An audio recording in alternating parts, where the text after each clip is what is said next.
Well, hello, ladies and gentlemen. Welcome to the show. It's Untethered Live on a Wednesday night. I'm your host, Jake Johnson. Tonight, we're going to talk about the hump day. We're going to do fun with Dick and Jane, or one of them. Anyway, how are you doing? How's the world in your neighborhood? How's the weather? As you can see, it's raining outside, oddly enough. Amanda says, hi, Untethered Live family. Good to see you all. Happy hump day, camel. I hope everyone is doing good. Hi, Jake. How are you tonight? Like Miss Piggy on a prom date. I got a little frog in my throat. Other than that, I'm fantastic. Amanda says, Dick and Jane or Jack and Diane? They were both getting freaky in the back, if you know what I'm saying. Jack and Jill, too. Don't let them fool you. Those young people were sassy. Skip to the loo, my darling, or you might wet yourself. I'm just saying. Patty Donahue says, hello, everyone. Hope everyone is doing well. I'm doing well, and I'm blessed. Peace, America. Well, that's fantastic, Patty. I know you are blessed. And you get the gold star for being first in chat. That's how blessed you are. And Amanda says, here's your gold star. And hi, Patty.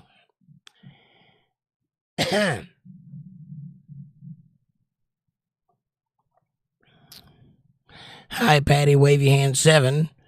Hi, wavy hand smiley face. I don't know what any of that means, but I like it.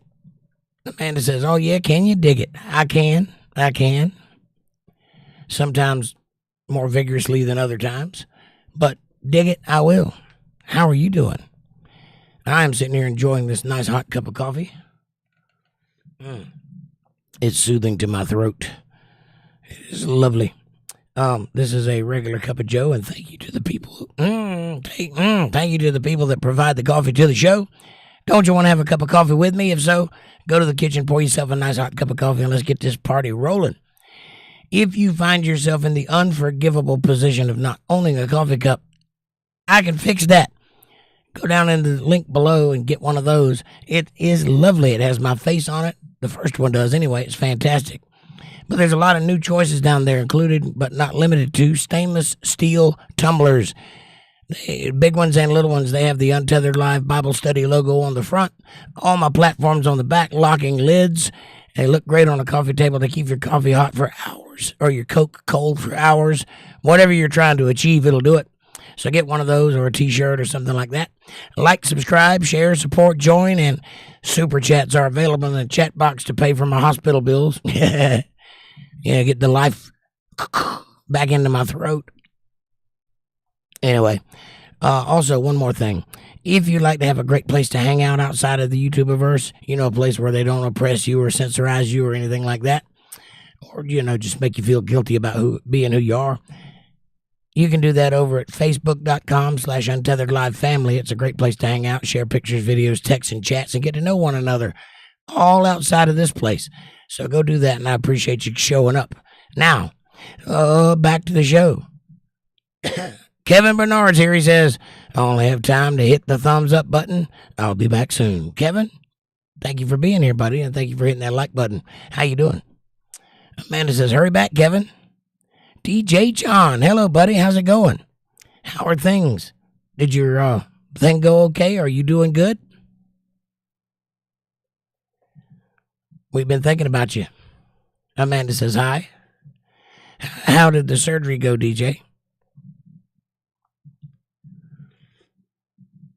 I do apologize. I'm right on the verge of losing my voice. It seems to be fighting. Fighting to go away, and I'm fighting to keep it here. I don't lose so easily, though, voice. Hope you brought a lunch, because it's going to be a day. how did that surgery go? We've all been thinking about you. A little bit of this, a little bit of that. Bob's your uncle. I had a pretty good day today. Worked steady all day. Nice warm day. I got out and spray painted some of my microphone stands, and they look brand new. It's just a thing you do every now and then. Put new shiny chrome domes on them and spray paint them, get the rust off of them, that sort of thing. One of those maintenance deals, and I need to go through all my stands and do that. I've got a trailer full of stands of all various kinds. They're all old, and they've all been all over the place, and they all are, on the rustier side of new. DJ says, I'm okay, but I have no voice, so I have to sign language. Me too, buddy. Hopefully that won't be a permanent situation for you, though. I hope that will recover you. You'll recover quite nicely and get some of that back. Well, God bless you, and I'm glad you came through it okay. What's the prognosis? Do you have any news one way or the other for the purpose of the surgery?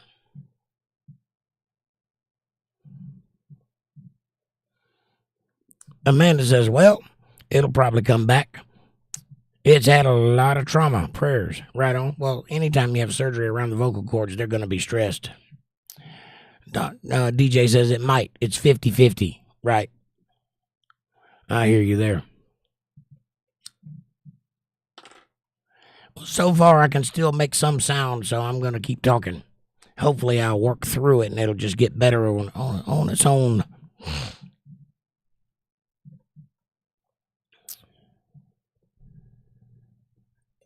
Keep sucking down the hot coffee. It's got to do it some good.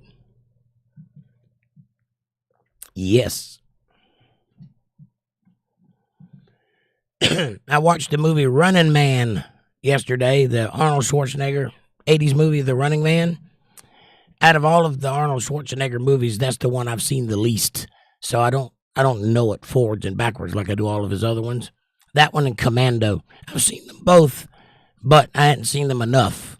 So I decided to watch it again last night, and it was a good watch. If you guys hadn't seen it, I recommend you check it out. Spoiler alert, it's a badass movie. It's got Arnold Schwarzenegger in it, so, lots of shooting and running and jumping and flexing and that kind of noise. It's a pretty good movie, though. You got to get to the chopper. That kind of thing. Happens a lot. Patty, what are you up to today, sweetheart? Are you out causing trouble and wreaking havoc all over the countryside?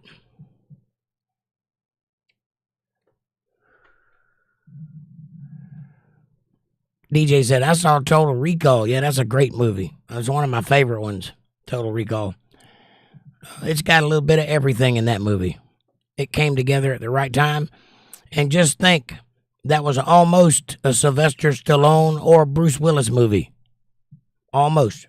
Thank God Arnold Schwarzenegger got it. I couldn't picture it any other way.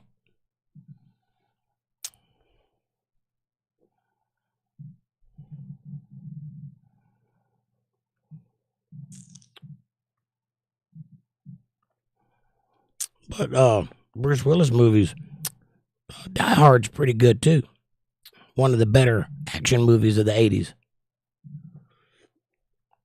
In my humble opinion, 80s was the pinnacle of movie making. From like 79 to 92, in that range, the best movies on planet Earth came from that period.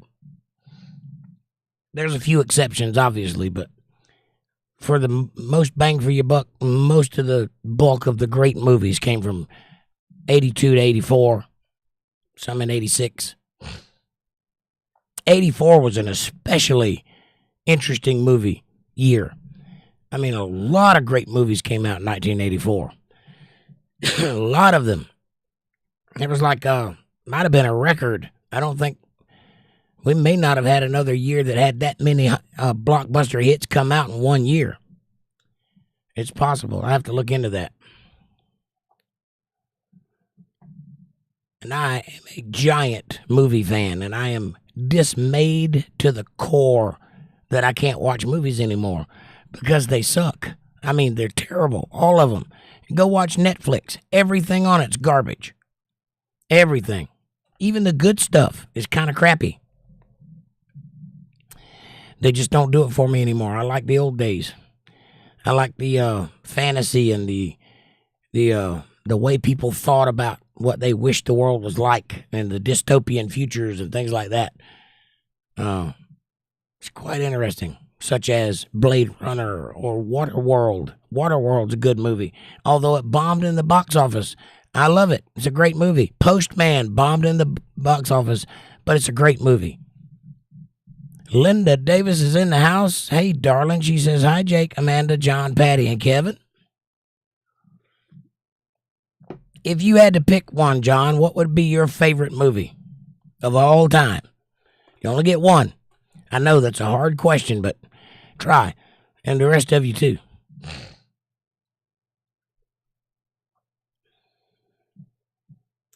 I think my favorite movie, obviously, I'm spitballing here, and obviously there's a whole lot more criteria that goes into picking a favorite movie. But right off the top of my head, just 6 days, 7 nights. That's got to be my favorite movie, just in general. DJ says, Mad Max Beyond Thunderdome. Yes, that's a great movie.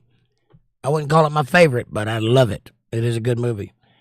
And the guy that made those movies does a great job. I like what he does. Amanda says, only one? Right. Roadhouse, hands down.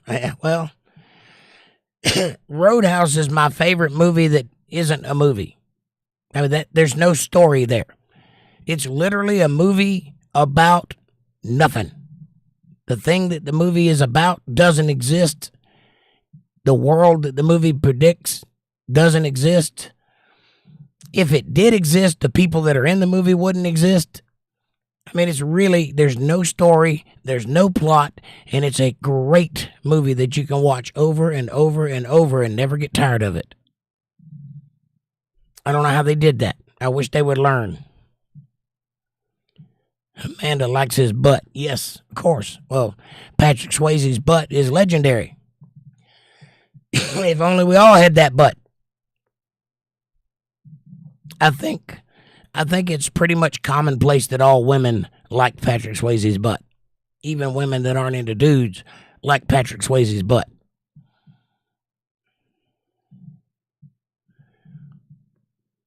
I like Patrick Swayze's butt, and I'm completely heterosexual. Amanda says, I like everything on Patrick Swayze. LOL. He was smoking hot. He was so smoking he died of cancer. Patty says, hi, DJ John. I'm glad to see you here, buddy. I have you on my mind and in my prayers. Aw, that's sweet, Patty. Thank you. Me too. What's your favorite movie, Patty? If you had to pick one. Linda says, I agree, Amanda. See? All women like Patrick Swayze for some reason. He just had the whatever is. He had it in spades.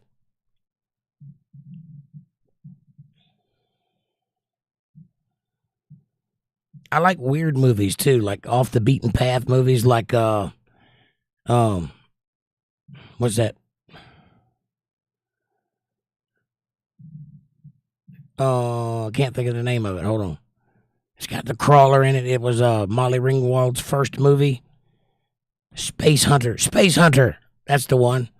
Space Hunter in the Forbidden Zone. That movie. It's a weird movie. I like it. It was totally trying to be Dune meets Star Wars.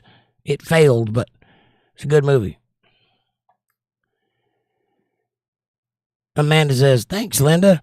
I could have very dirty dreams about Patrick Swayze. Oh. Linda says, I can't think of just one. That's why it's a hard question, because obviously you can't have just one. I can't either. But just off the top of your head, what's the one that comes to mind as your favorite movie? I know there's more criteria, and I know that that's not the your favorite movie, but just for the sake of the conversation.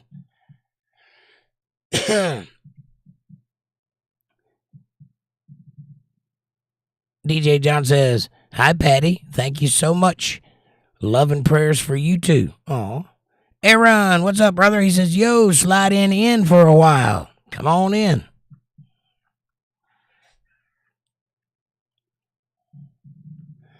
I like the 80s chick flicks, says Linda. You mean like Serendipity? That was in the 90s, but when Harry Met Sally, You've Got Mail. That was 90s too, I think. 89, 90, somewhere in there. Yeah, I hear you. Amanda says, "Hello, Aaron."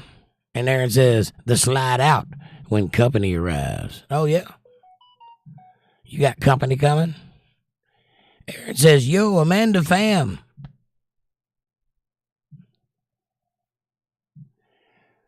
Now, when you say chick flicks, are you going all the way back to like The Breakfast Club and 16 Candles and that kind of thing? Is that what you're talking about? Or are you getting more modern, like When Harry Met Sally and that sort of thing?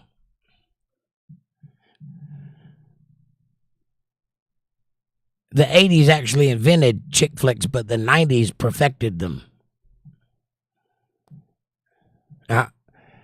Linda says, "I can still watch Armageddon and Twister anytime it's on." Neither one of those are chick flicks, by the way. Both great movies. Armageddon's another one of those movies that's about nothing, but you can watch it over and over.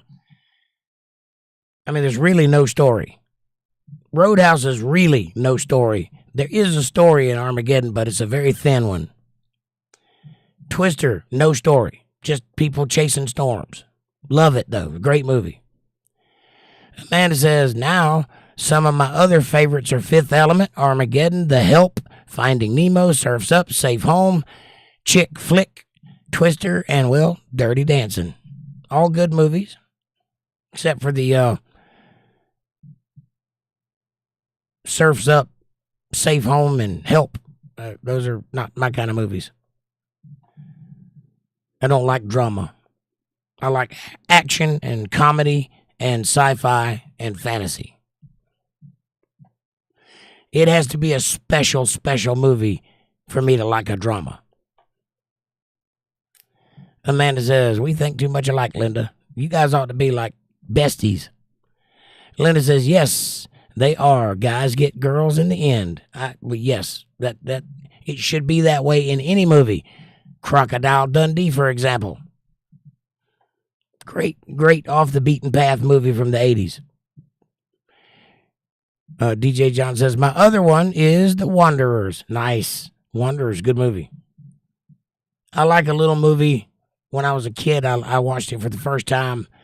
I think I was about 15, 16 years old when it came out. It's a really good movie. There's two of them that have the same premise, basically. They're slightly different, but they got the same spirit. One of them is Flight of the Navigator, and the other one is called The Explorers. If you're into sci-fi, watch those two movies. They're fantastic. Also, with the added trio, if you want to make it a three-way, add Last Starfighter in there on top of it. So you got Flight of the Navigator, The Explorers, The Last Starfighter. 3 great off-the-beaten-path movies that you don't see every day, and they're all wonderful. Bill Bennett, what's up, buddy? He says, "Hello, guys. Ever seen Boondock Saints?" Oh, yeah. I like Shawshank Redemption also, and The Green Mile. All 3 great movies. The Boondock Saints is one of those off-the-beaten-path movies like I was talking about. It's not mainstream. If you're not in the know, you wouldn't even find that movie. You'd have to know about it to go see it. Great movie. It was Quentin Tarantino-esque before Quentin Tarantino was Quentin Tarantino.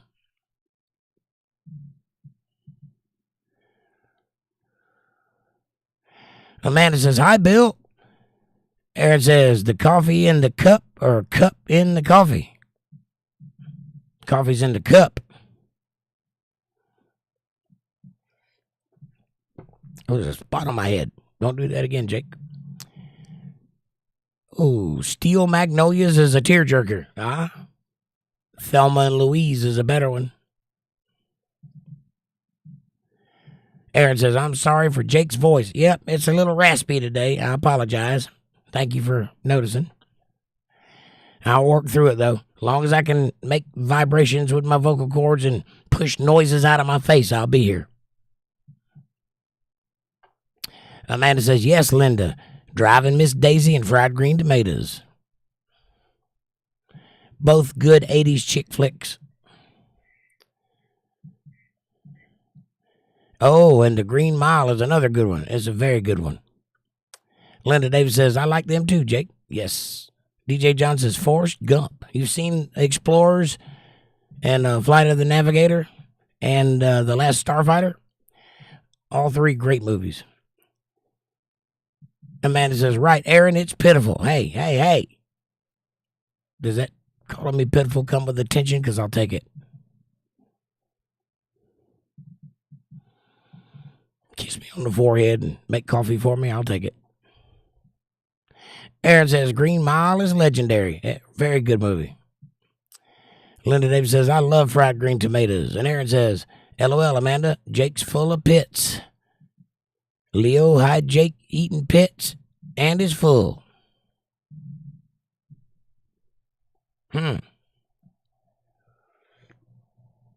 Full of pits.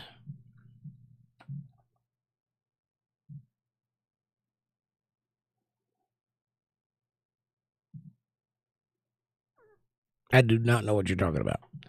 I know the dog is involved. Aaron says, I used to watch Forrest Gump with my mom. Aww. Linda says, my bestie and I always quote Fried Green Tomatoes and Thelma and Louise. Both great movies. I like Thelma and Louise a little better than Fried Green Tomatoes. I'm not a big Dolly fan, and I don't know if she's in that movie or not. I can't remember, but it's that kind of thing, like 9 to 5, Fried Green Tomatoes. Kind of a southern take on a woman's party problem kind of thing. I mean, I'm into it, but I thought Thelma and Louise was more expertly executed, in my opinion. I'm a dude, so what do I know? But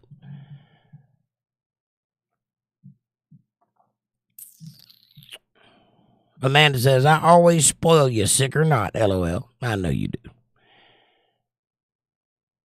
DJ John says, Aaron, good classic. Patty says, hi, Miss Linda. Patty, did you give me a movie? I can't remember.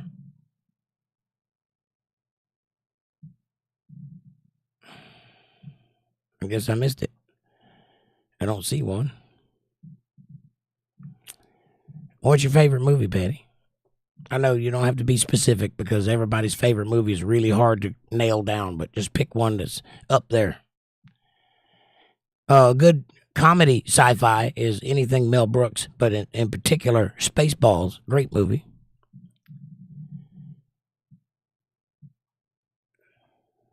Porky's, DJ. I saw Porky's when I was like 12 or 13 years old. I couldn't breathe. My ribs were busting. I was laughing so hard. The boogie woogie woogie thing. Boogie woogie woogie woogie woogie. Oh my God, that was a raunchy movie. I miss the raunchy movies too, because there's some great nasty movies out there. Not dirty movies, but raunchy. Like 80s cheese kind of raunchy. I love those movies. Why do they stop making those? They think people stop liking to watch naked people? I don't understand the way Hollywood thinks. That's really the only reason you make a movie is so you get a chance to show somebody naked. I mean, what's the point?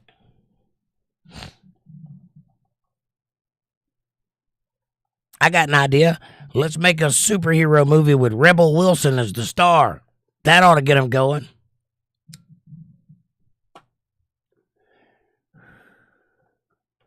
The Other Guys, says Bill Bennett. The Other Guys. Is that the cop movie? The two cops? Like a buddy cop movie? Or is that something else? I think I've seen The Other Guys, but I can't place it right on top of my head. It's relatively new, isn't it? Last 15 years. Linda Davis says, my daughter says when I get together with her, we are trouble. I believe that. And you never know what we will get into. I think we embarrass my daughters.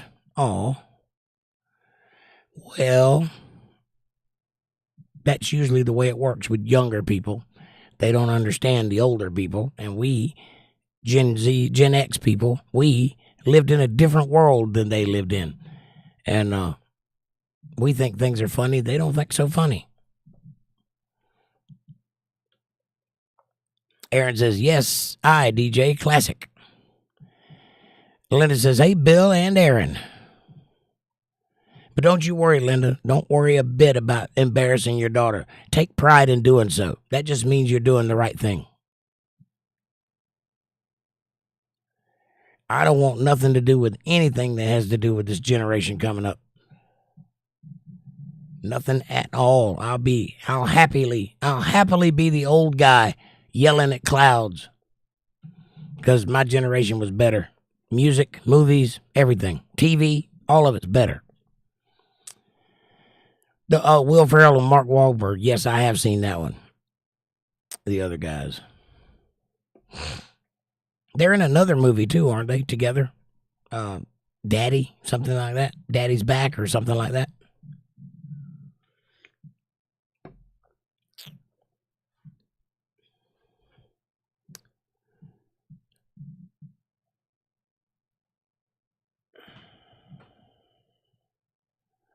There's actually been like 3 of those buddy cop flipped upside down movies that have come out in the last few years. The other guys, The Good Cop was one of them.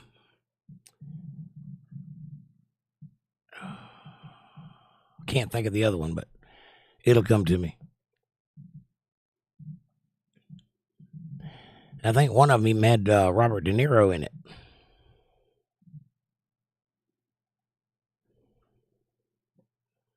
I love weird movies, though. My favorite movies that I've ever watched were strange ones, like off the shelf. You don't see them in blockbuster type movies. Daddy's Home, that's the one, and they are funny. Thanks, Bill. Aaron says, my favorite movie is Mr. Church. I saw that movie, and I liked it, but I wouldn't call that my favorite movie. I mean, it was a very serious movie, was it? That's the Eddie Murphy movie, right? And he had another one that came out off of that one where they made fun of this guy that used to make movies in the 70s. It'll come to me. Hang on. I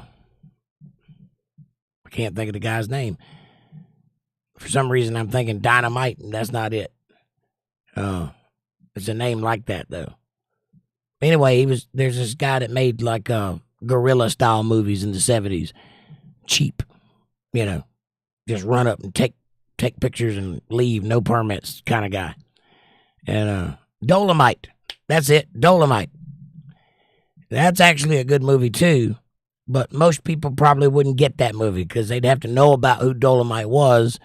He made those blaxploitation movies. Like he didn't make Blackula, but he's that kind of filmmaker. If you've ever seen Blackula, it's a great movie from the 70s. Amanda says Twins. Twins was a good movie. All Arnold Schwarzenegger movies are good movies. They're in the category unto themselves.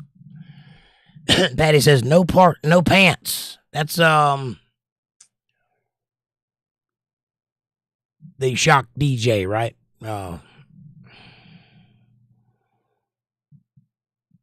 The guy, he's the judge on American Idol now. Curly hair. Can't think of his name. Or are you saying you have no pants on? Oh, Pat, no, that's Aaron that said that. Patty, no pants. Oh, he's asking. Never mind. Forget what I said. DJ says, what's this crown thing? I don't know, DJ John. It just popped up yesterday or Monday. It's a new scoring thing that YouTube is doing. I guess they score how much you chat and it incentivizes you to chat more and super chat and all that sort of thing. It's a total YouTube thing. I didn't put it there. I guess they're testing it. I guess we are beta testers for whatever that is.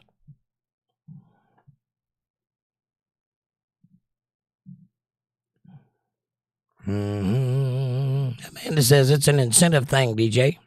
Aaron says, hi, Linda. And Troy is up my list, too, with Brad Pitt, says Aaron. Yeah, that was a good movie. Troy was a good movie, but Gladiator is a great movie. Troy's kind of trying to work off of that fame of Gladiator. They're trying to make that kind of movie. Gladiator is the superior movie there, though. Trust me on that one. If you hadn't seen it, go see it immediately. That's a Russell Crowe movie. Although I did think Brad Pitt, he continuously surprises me with his roles, because you'd think he'd not be a good actor. He's too pretty to be a good actor. He's actually a good actor. Check out Bullet Train. That's a new Brad Pitt movie, relatively new. He made it in China or something. There's a lot of foreign actors in that movie, and he's one of the only ones that's American. There's a few other ones, but it's actually a really good movie. 1 minute there, and now they're gone, says DJ. I guess so.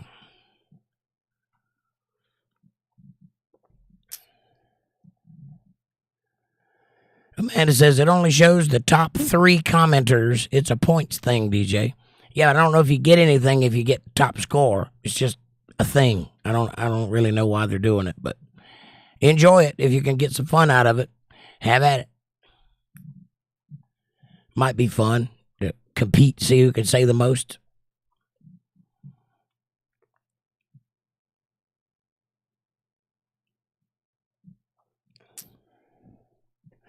Another interesting movie.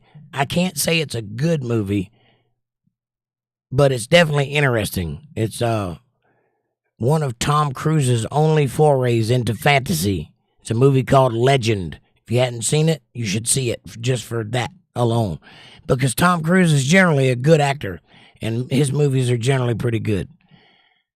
But for whatever reason, they thought he should be in a fantasy movie, and they made Legend. And it's a tough watch. It's about 3 hours long, but it's worth watching for Tom Cruise.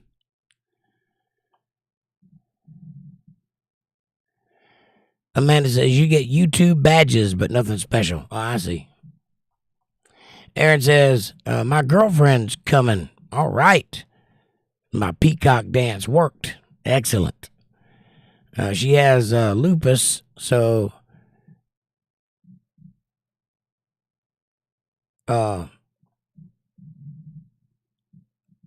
we did a treatment yesterday, so I'm going to make sure she's good. Well, that's excellent. Lupus is totally treatable. That's a thing that you can work with. God bless her, and I'm glad that you found you a girlfriend. Walter Davis, what's up, buddy? He says, good evening, all. DJ says Tron was weird. Yes, Tron, the original Tron, was very weird. The new Tron is weird, but it's based on the old Tron, so it's not as weird. Back in the 80s when Tron came out, we were like, what in the hell is this? Because they didn't have computer graphics back then. It was all done in camera to look like computer graphics. Very weird. Strange movie indeed. Good choice there, DJ. Amanda says, hi, Walter. And Linda says, easy money. I think that's the one with Tom Cruise's first films. Yep. Risky Business. It might have been Easy Money too, but I think Risky Business was his first big role.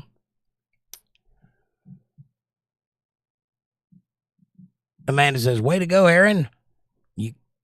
You keep her good and healthy, man.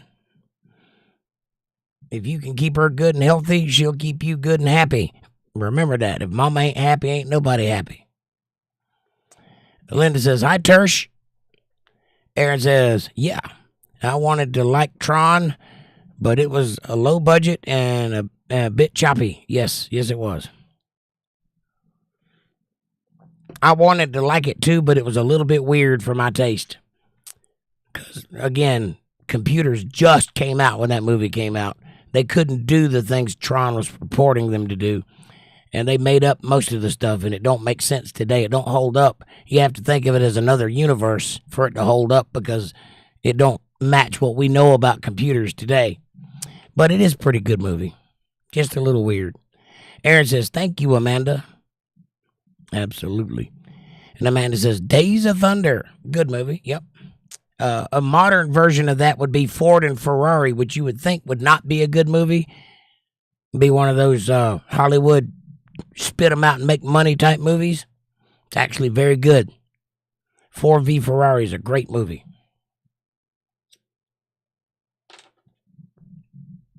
If you like racing movies. Another weird movie from the 80s, Romancing the Stone, was a total knockoff on Raiders of the Lost Ark.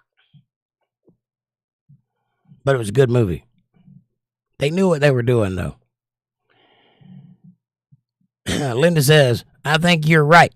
Cocktail was a good chick flick. Yes, it was. And a great Tom Cruise movie as well. I remember when that movie came out. When the Beach Boys did that Aruba, Jamaica, ooh, I want to take it. That was the theme song in that movie. It was great. And Walter Davis says, hi, Jake, Amanda, Aaron, DJ, Bill, Patty, Linda. Yeah. Hey, Aaron. Hey, Walter. Fab Daddy, what's up? He says, Labyrinth was before Risky Business. Labyrinth was not a Tom Cruise movie, but it was a great movie. That was a David Bowie movie, and Jennifer something or other. Jennifer Connor. Jennifer Connelly. Yeah.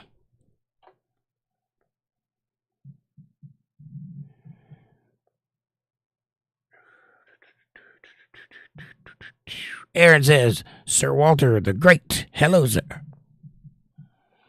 Speaking of Sir Walter, if you really want a movie that has a lot of symbolism, you could do an entire college course on breaking this movie down for what it says in subtext and in context. If you look at the symbolism, it tells a completely different story. There's like 3 stories going on on top of this one movie, and that would be The Princess Bride. It's also a good chick flick, so it has everything. It tells a very interesting story about the beginning of time and history and the church and the Jews, and there's a lot going on in that movie. But it's a good movie. But if you look at the symbolism, it's another good movie.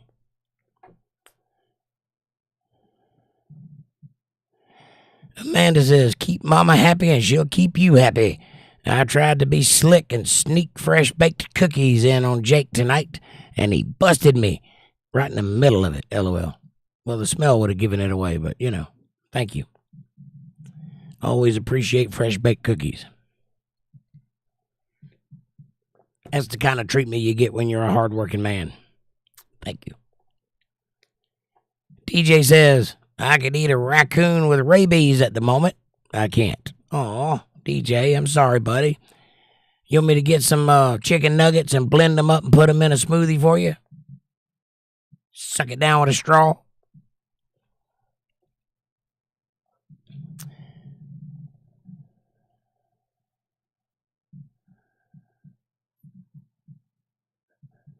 Walter Davis says, Cocktail was terrible.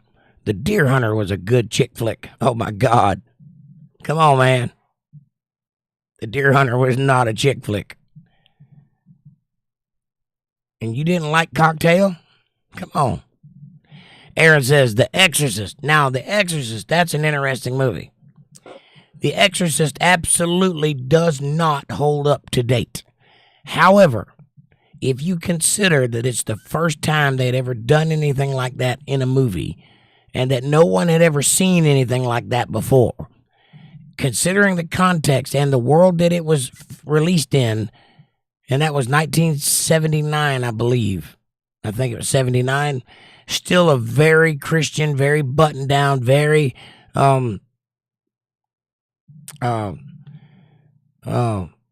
very subdued culture, very Christian.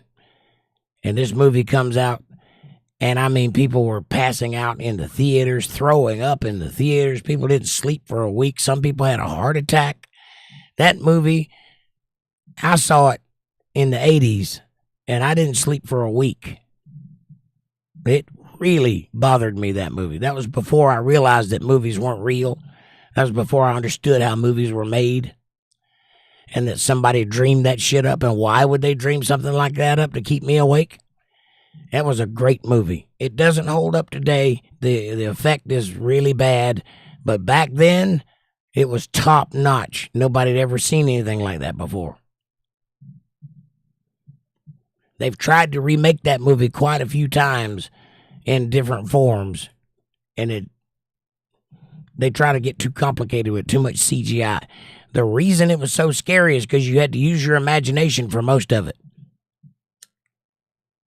And like Alfred Hitchcock said, the best terror is terror you don't actually see.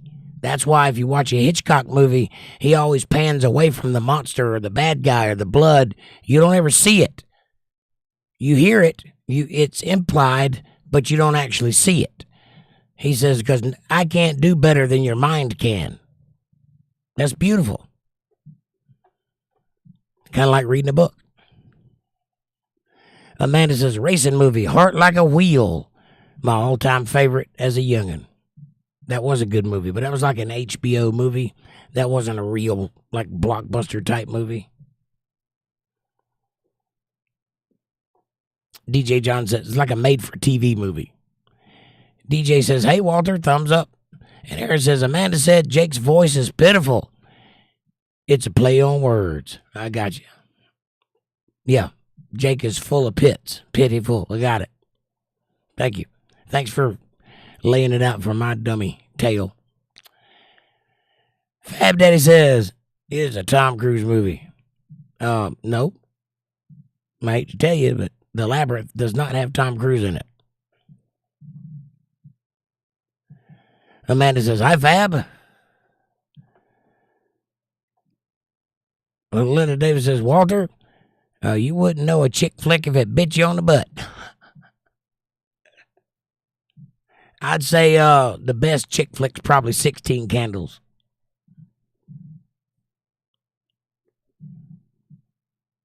Any John Hughes movie is probably right up there. Bueller. Fab Daddy says, hey, Amanda and Jake and everybody in chat, happy Wednesday. Happy hump day, Fab Daddy. Camel.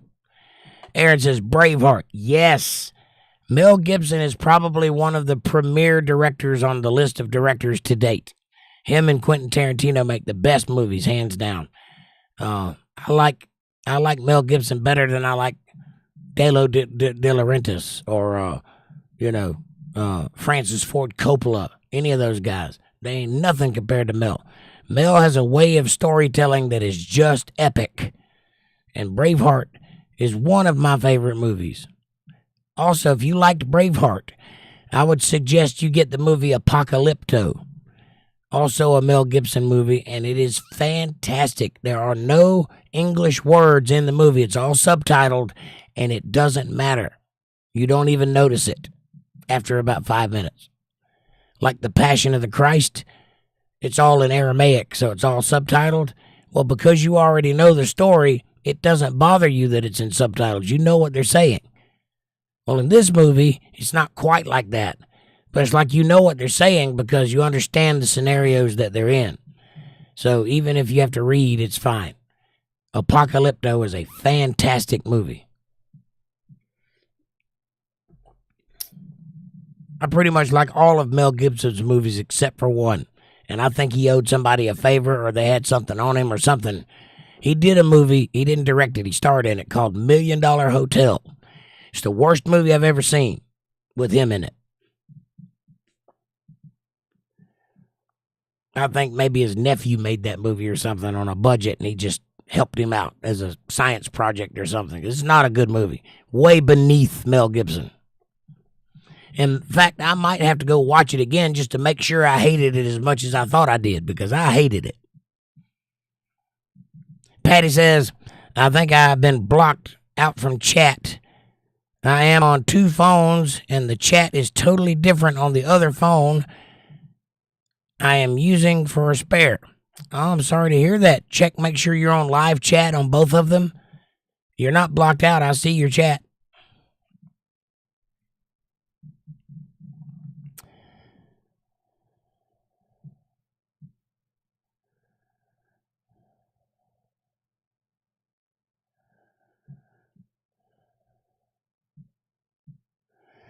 Linda Davis says, hey, Fab.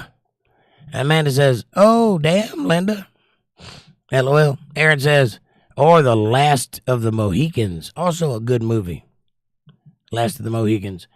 The Man Called Horse is a good movie. It's in that vein. Or Dances with Wolves is in that vein. That's a Kevin Costner movie. Also a great movie.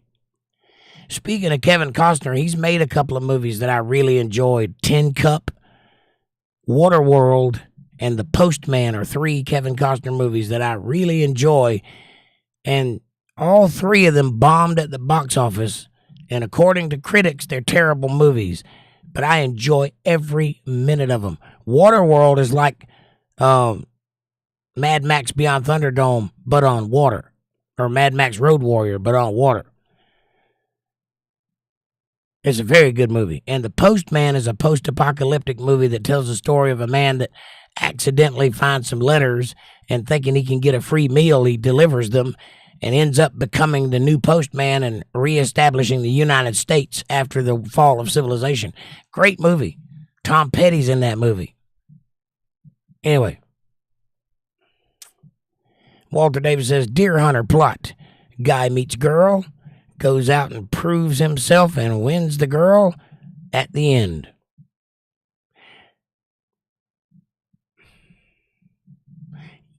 Yeah, there's other stuff in that movie, though, such as the Russian roulette scene, Vietnam stuff.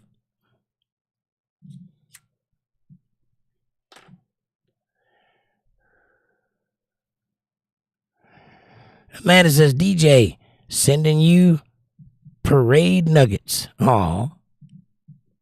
Patty says, it's okay, though. I can still read. I can see you, chat. I can see what you wrote. You're not blocked for me. And Walter says, it's a chick flick. Just because there's a chick in it doesn't... A chick flick is a specific type of movie. Usually a rom-com. It's usually comedic in nature. The Deer Hunter is not a comedy.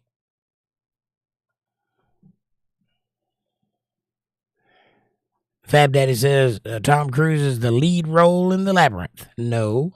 Jennifer Connelly is the lead role in The Labyrinth, and the second lead is David Bowie. Tom Cruise isn't in The Labyrinth. Oh. Linda says, that's an inside joke between Tersh and I. He hates chick flicks and tried to convince me the Deer Hunter was a real chick flick. Ah, I see. I got you. And Amanda says, no, he's not, Fab.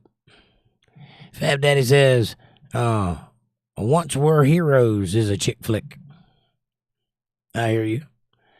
Aaron says, David Bowie is, Fab Daddy. Walter says, sentimental. The miniseries was a lot like the song Telegraph Road by Dire Straits. A Centennial. I got you. I think I remember the miniseries Centennial, but I don't remember what it was about. But I remember seeing the word. Fab Daddy says, yeah, you're right. Now I was thinking of the movie Legends. Legends has Tom Cruise in it, and I did mention that one earlier. That is a good movie. That was his only foray into fantasy. The guy that plays It, I can't think of his name, Curry, Tim Curry, is that his name? He plays the devil, big horns, 8 feet tall, hoofed feet, very scary.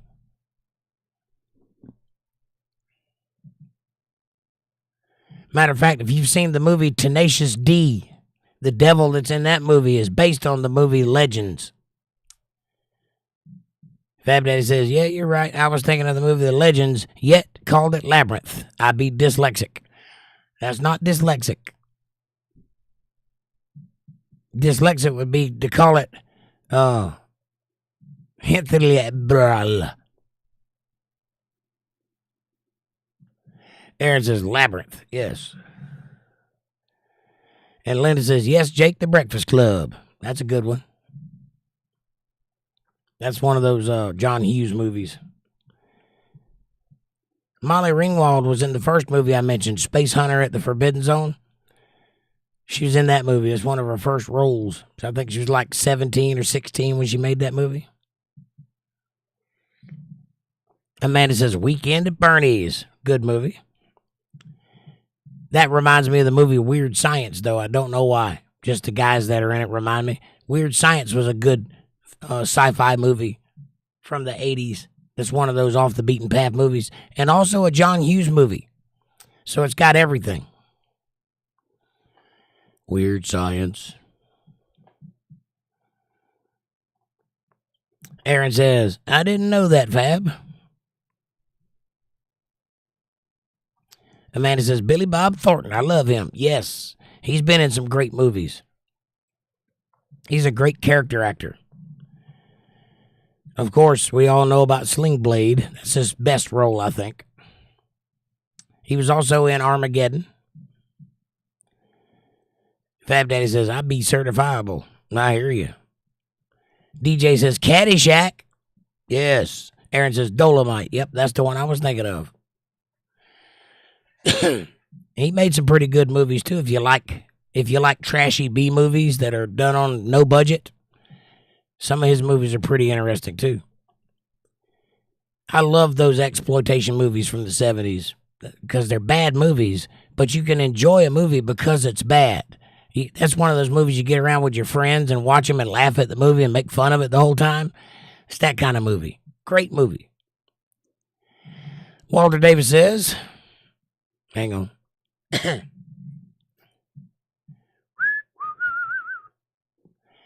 Walter Davis says The Breakfast Club was a look at how kids should be. Aaron says Tropic Thunder was funny as heck. Tropic Thunder is a legendary movie that could not be made today, but I'm so glad it was made. I love movies that push boundaries. I also like spoof movies. The Zaz brothers, Zucker, Abrams, and Zucker. Not Zuckerberg, Zucker. They made a lot of great spoof movies, including Airplane and Naked Gun, things like that. Hot Shots Part 2. Scary Movie 4, I think was one of theirs. Linda says, I liked Tin Cup. So did I.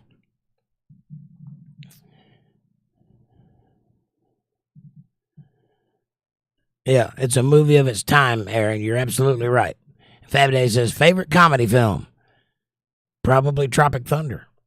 It's pretty funny. It has some iconic lines in it.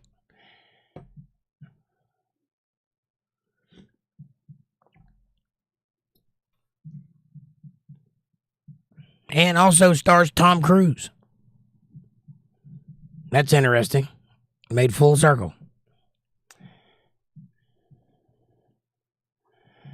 Amanda says, Patty, YouTube does that sometimes. If you come in after the stream starts, it will be a dark screen with only a couple of chat lines showing up versus the white chat with the full conversation. I guess you could refresh. That should clear that up. Walter says, Apocalypto was great. Yes, it's a great movie. Aaron says, Meet Joe Black. Also a very good movie with Brad Pitt. I love his depiction of death in that movie. And I love Anthony Hopkins in anything. He's a great actor.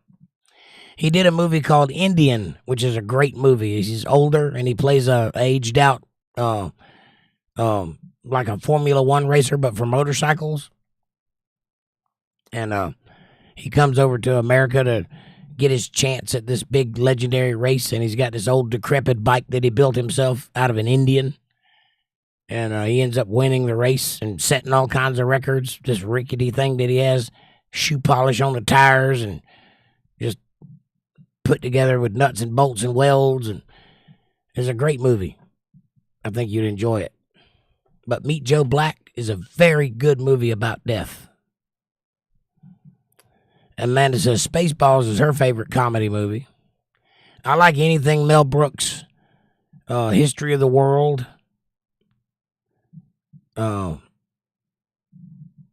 Life Stinks, Blazing Saddles, Young Frankenstein. All of his movies are great movies. I love the way that guy thinks. Walter says American Graffiti took place in 1962, the end of an era. And more American Graffiti took place in 1965 and was a true piece of art. Yes, American Graffiti was a great movie. That was George Lucas's first foray into big filmmaking. He did TH-186 or whatever it is, THX-186 or 182 as a college film. But American Graffiti was his first big directing role, which gave him the money to make Star Wars. The money and the carte blanche with the studio.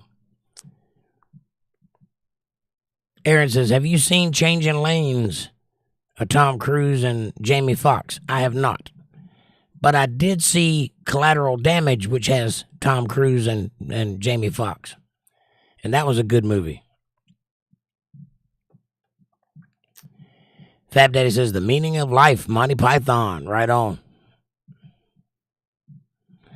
The Life of Brian, a Monty Python movie. Also great. The Holy Grail, a Python movie, was great. It's only a flesh wound. Bill Bennett says, have you seen the movie Fighting Underground? Fights Like Fight Club. I have not. Fighting Underground. I'll go check that out. I liked Fight Club, but Fight Club is not about Fight Club. It's about the feminizing of young men in the 90s. The making of toxic masculinity. That sort of thing. It's a good movie. A lot of subtext in that movie. Walter Davis says, always look on the bright side of life. That's a good one. Kevin Bernard says, hello, everyone. Hey, Kev, what's your favorite movie? Amanda says, welcome back, Kevin. DJ says, Platoon. Platoon was a great movie. Apocalypse Now is a great movie. Before Platoon.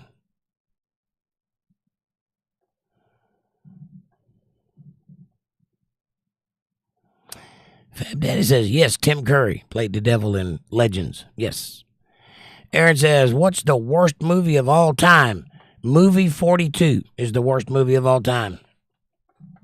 Movie 42, that's the name of it. You won't like it. It's a terrible movie. Also, the movie The Door is pretty bad. That's the Robbie Wiseau movie. It's The Door or The Roof. The something or other. I think it's The Door, but it might be The Roof.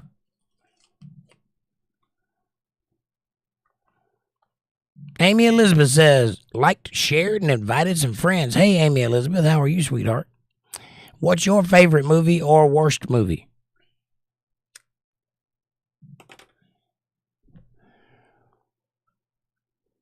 Walter says, the plot that defined a chick flick, guy meets girl or vice versa, prove themselves worthy, and gets together in the end, etc. Yes. That's every movie, though. All movies are like that. Not necessarily in that order, but always like that. It's called The Hero's Journey, and it's a take on it. All chick flicks are based on Romeo and Juliet in some fashion. There's only 7 stories that can be told. Only 7. And all movies, every single one of them are based on one of those 7 stories or some variant of those 7 stories mixed up. And there is a thing called The Hero's Journey. You can read the book written by Campbell, The Hero's Journey. Will tell you all about how storytelling is put together in the first act, second act, third act, and what has to occur in each act to make a successful movie. And all movies, basically, most all movies follow that formula pretty closely. It's actually a little unnerving when you read that book and then you start comparing it to everything you've ever seen. And when you realize you've seen the same movie like 1,000 times, it's a little disheartening. So I would recommend you don't look down into that rabbit hole too far because it'll ruin movies for you. Fab Daddy says, oh, that's right. Hang on, my chat jumped.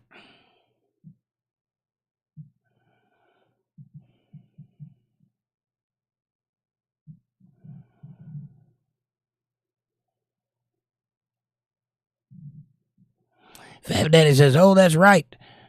My wrong nest has a first name, and it's not Violet. All right. I do not know what you mean. Linda Davis says, hi, Amy.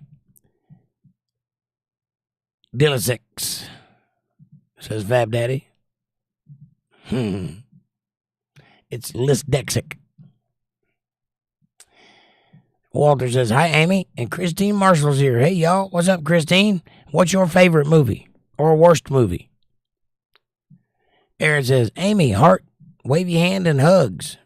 Amy says, Aaron, the worst movie ever made was Attack of the Killer Tomatoes. Nope. The worst movie ever made was movie 42. Attack of the Killer Tomatoes is a blockbuster in comparison. But also a bad movie.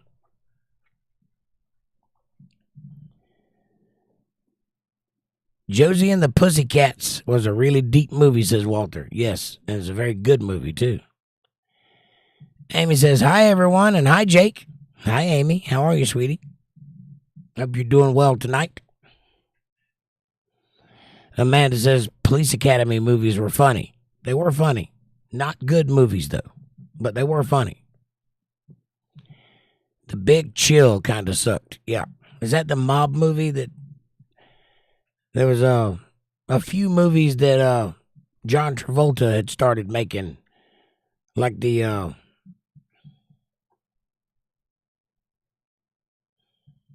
can't think of what they're called now. He made like 3 of them. Is that one of them? I've seen The Big Chill, but I can't remember it. It means it's not that good. Linda Davis says, that is the last movie we ever went together. That's the last movie we ever went together to see, Tersh. The Big Chill. Aaron says, I feel that DJ. My stomach is healing. That's good. Are you having to be on a bland diet there, Aaron?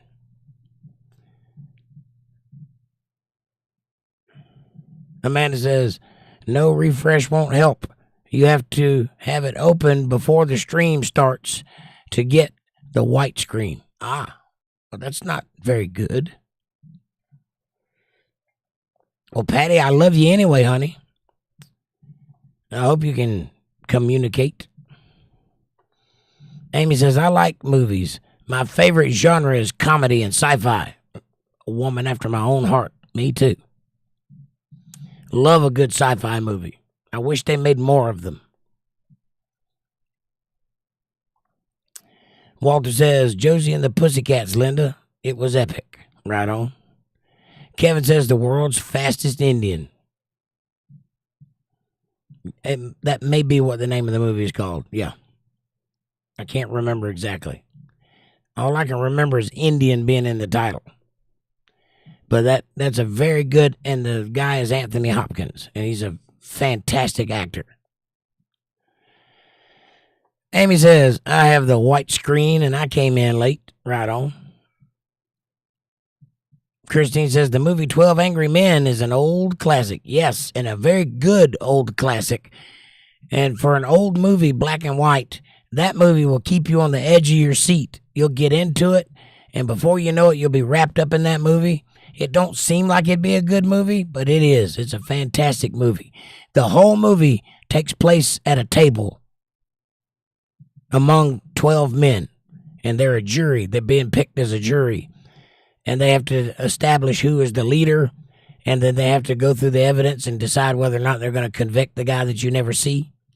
It's a very good old movie, and I love movies that take place at a table or in a room, you know. Like, that's why Star Trek was so good. You have very limited space to work with, so you have to be a creative writer to make the story good. Always delivered. They had great stories. Amy says, I read that one. Amanda says, hi, Christine. And Linda says, Walter, what's that sci-fi movie we went and saw before the one that you really liked?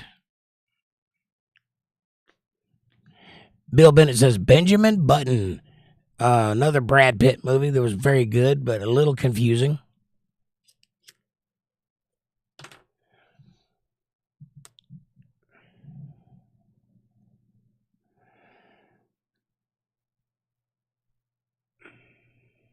Amanda says, I don't know, Amy. It's YouTube, though. It does it to me on one of my phones if I come in late. Amy says, there's a strange movie with Bruce Willis called Surrogates. That was creepy. Yes, Surrogates was all right. It was not a great movie. That was his, he was heading out at that time. You know, he's got some kind of dementia and he's quit making movies now. But he was still making movies at that time, but he was taking anything he could get his hands on. And he made 2 movies back to back, Surrogates and Looper. And both of those movies were kind of terrible. But they are Bruce Willis movies. And there's about 100 other direct-to-DVD movies that he made where he's just there. Like most of the movies done by a body double. And every now and then they'll show him sitting in a chair. He's got an earpiece in. He's reading lines that are being fed to him. And they just made a movie around him. There's about 100 of those. But Surrogates was a good idea. I think it could have been done better. I don't think it was executed well. It was a good idea, though. Walter says, hey, Kevin, that was good and a true story.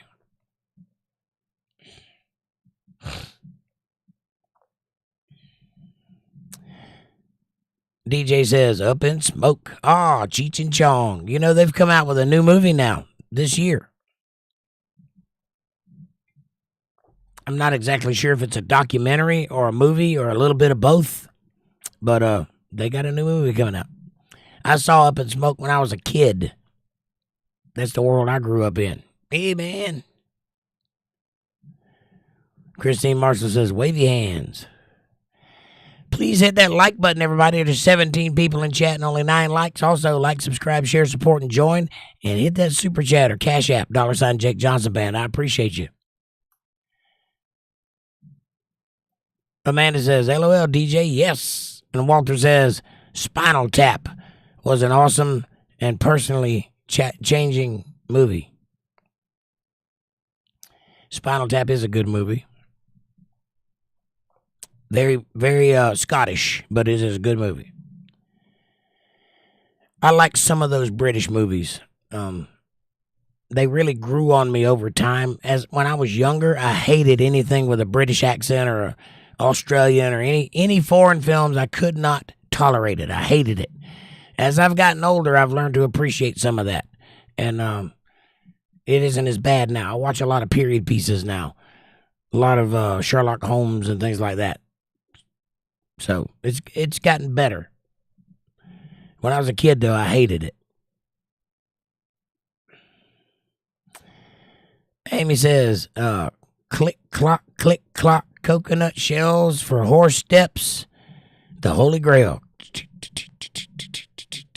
Yes, I remember. It was a good one. The Legend of Bagger Vance is a good movie. Yes, it was, Aaron. That's a Will Smith movie about a golfer, and it is very good. If you like that movie, you'll love the movie Field of Dreams, which is a similar premise. I think you'll enjoy that one if you hadn't seen it. That's a Kevin Costner movie also.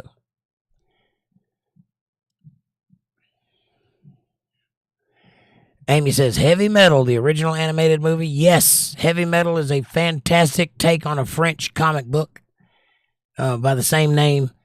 There's a series of comic books that came out in France, and it was this hyper-realistic, kind of steampunky type anime sort of comic book, and then somebody transposed that into a movie. The same people that made Aeon Flux. There's also a French cartoon. A very, very good transition into movie from the book. But a lot of Americans didn't get it because it's a bunch of short stories put together. And they're like, what in the hell is going on here? It's a great movie if you understand what's going on.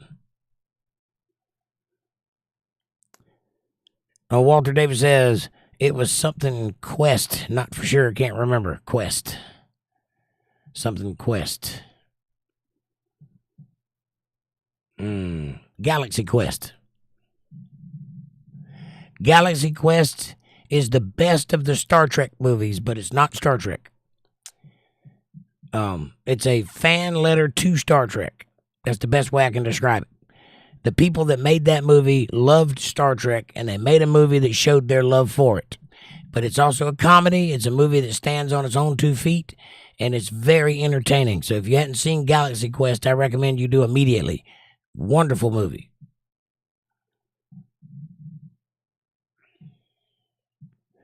Walter says, the movie we saw before, Josie, was when we brought the kids to see the Dukes of Hazzard.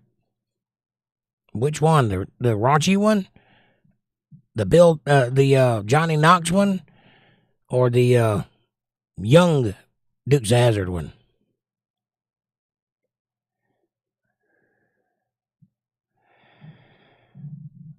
There's like 3 Dukes of Hazzard movies. Walter says, Kevin says, Ford v. Ferrari. Yeah, we talked about that one a minute ago. That is a fantastic movie. And then there's another movie that was made by the same guy, and I can't remember the name of it. But it's about a race car driver. But if you find out who made Ford v. Ferrari, his next movie is also really good. But I can't think of it. But it's got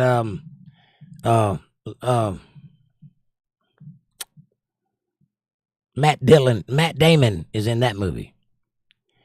Amy says, The Incredibles, Mr. Limpet with Don Knotts. Don Knotts. I don't think I've ever seen The Incredible Mr. Limpet. Galaxy Quest. That's right, Walter. Christine says, Clockwork Orange was dumb. Clockwork Orange, let me explain something to you. That's a Stanley Kubrick movie from the 70s. It is not intended to be a good movie. You have to understand what you're doing. That movie was made to be an experience. You have to watch that movie and feel things. It's not a good movie. It's not a movie.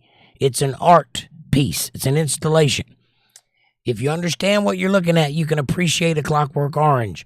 But it's literally showing off what the camera is capable of in 1969, whatever it was, when it came out, 68. That movie was intended to make you feel uncomfortable. That's what it was designed to do. It's a like a postmodernist expression that the guy was trying to make a movie that you would not enjoy, like painful to watch. He wanted to make you feel things and prove that you could sell a movie that's opposite of what movies typically go for, which is uplifting and action-oriented and heartfelt.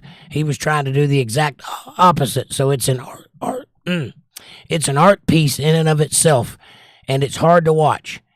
But if you understand that, if you go into it expecting to experience what Stanley Kubrick is trying to show you, you can get something out of that movie. It's not dumb, though. It's very smart. Amanda says Beverly Hillbillies, the movie.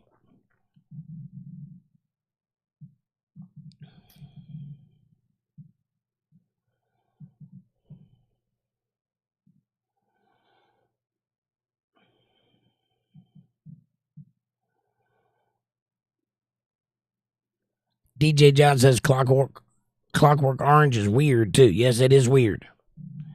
The Man Without a Face, says Aaron, was interesting. Yes, that's a Mel Gibson movie also, and that's a good movie. Linda Davis says, also, if you like The Man Without a Face, you might like A Man in the Iron Mask, which is a similar type movie, but a period piece. Linda says, we did bring the kids to that movie. We got it on tape and watched it with them. Nice. Kevin says, Young Frankenstein. Excellent choice. That's a Mel Brooks movie. Very good movie. Christine says, The Count of Monte Cristo. The Count of Monte Cristo is a good movie. Yes, it is. That's got Jeffrey Rush in it. If you like Count of Monte Cristo, you need to watch the original Les Miserables. And by original, I mean the one that came out in the early 2000s or 1999, somewhere in that area. The one with Liam Neeson in it. I'm sure it was a movie before then, but it wasn't a blockbuster movie. I'm talking about blockbusters. So, Les Miserables with Liam Neeson and Jeffrey Rush is a very good movie. The new remake of Les Miserables is terrible. No, it's not even worth your time. Walter says, watch Alone in the T-shirt zone. T-shirt zone. I think of Jake. I'll watch it. Alone in the T-shirt zone. I'll check that out. UHF, says Amy Elizabeth. Weird Al Yankovic. Conan, the Librarian. I love that movie. UHF was ahead of its time and came out at the wrong time. Up against, I think, Batman and Indiana Jones and Ghostbusters. Something like that. I don't remember. It might have been Star Trek 5. One of those movies came out, one of those big movies. It didn't stand a chance. It was about VHF, which was going out of style at the time it came out. It was about UHF, rather. Sorry. UHF is what TVs used to have, two bands, VHF and UHF. That's the one with the channels, double-digit channels, goes all the way up to 100 or something, or 88. Yeah, one of those. You had to turn the dial to dial in the local channels. I don't think TVs have that capability anymore. Kevin says, one of my favorite movies is The Count of Monte Cristo, 2012. Yes, it was a good movie. Also, the movie, and we took it for granted when it came out because there were so many good movies that when we saw this one, it just didn't hit. But if you go back and watch it now in light of all of the movies that came out in the last 15 years that are so garbage, it's actually a great movie, and that's the movie The Mask of Zorro with Antonio Banderas and Anthony Hopkins. That's actually a really great movie, and Catherine Zeta-Jones is in there too. Good movie. Anything with Sean Connery in it, The Rock, or Entangled or Entanglement, one of those. Great movies. Phenomenon is a John Travolta movie, Christine says. Yes, that's a great movie. It's where he develops mental powers. He can do things with his fingers. Man after my own heart. Anyway, that's actually a really good movie. If you liked Phenomenon, I would recommend to you the movie Michael, also starring John Travolta as a fallen angel. It's actually a good movie. It's not biblical at all, but it's a great movie. Check it out. Michael. This is an informative podcast for great movies. Scum was a good film with Ray Winston, says DJ John. Scum? I don't know if I've seen that. I probably have. Is that one of those movies like Tromaville movies? Like Toxic Avenger, that kind of thing? I can't really remember, but I've seen the word scum before. Or like, yeah, I can't think of the name of the movie. Linda says, Josie and the Pussycats came out in 2001. Dukes came out in 2005. So it must have been the Johnny Knoxville one. Johnny Knoxville and Sean Scott Williams or whatever his last name is. Christine Marshall says, Space Odyssey. 2010, A Space Odyssey. 2001, A Space Odyssey. 2010 was the sequel.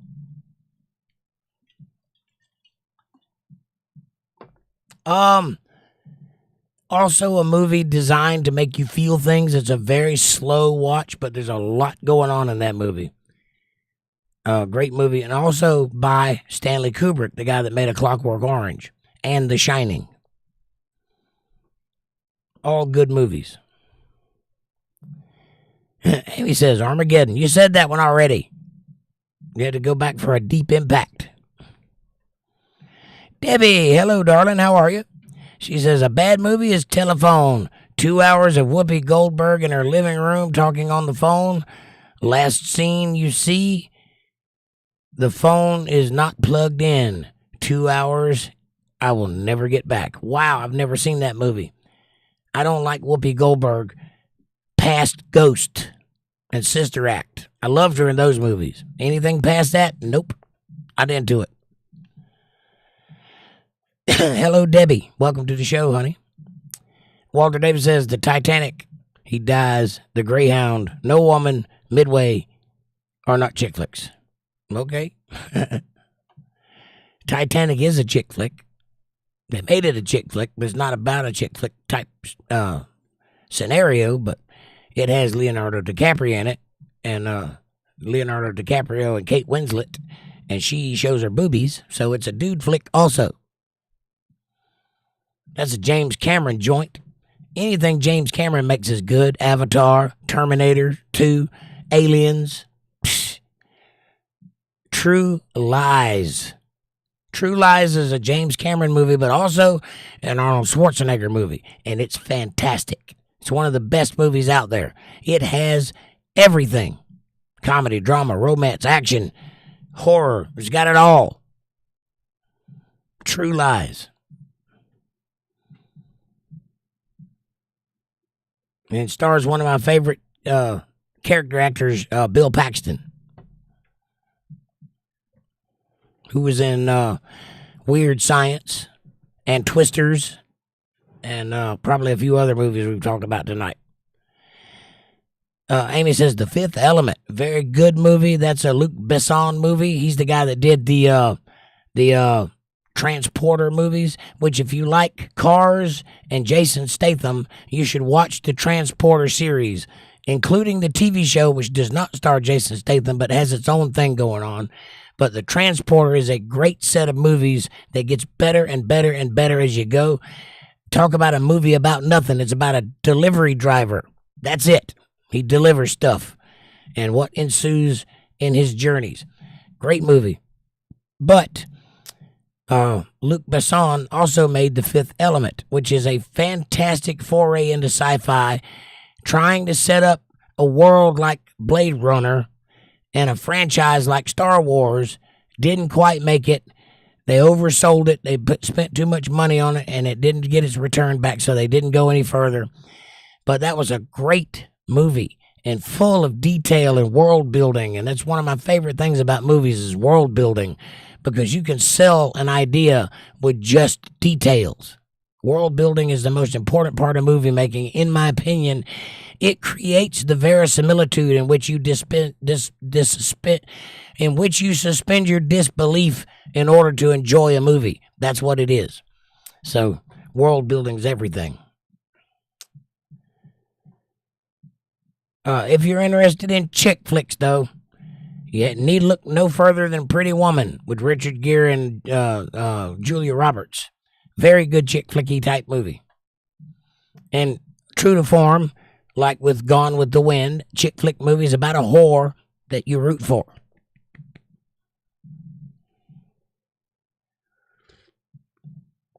What? Gone with the Wind? How dare you, sir? She was a whore. Trust me. Go back and watch it.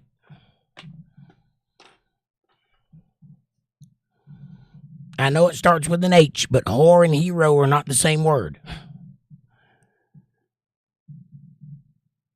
It don't start with an H either.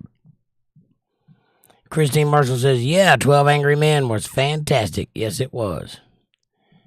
Walter Davis says, Bambi versus Godzilla was awesome, but short. I've never seen that.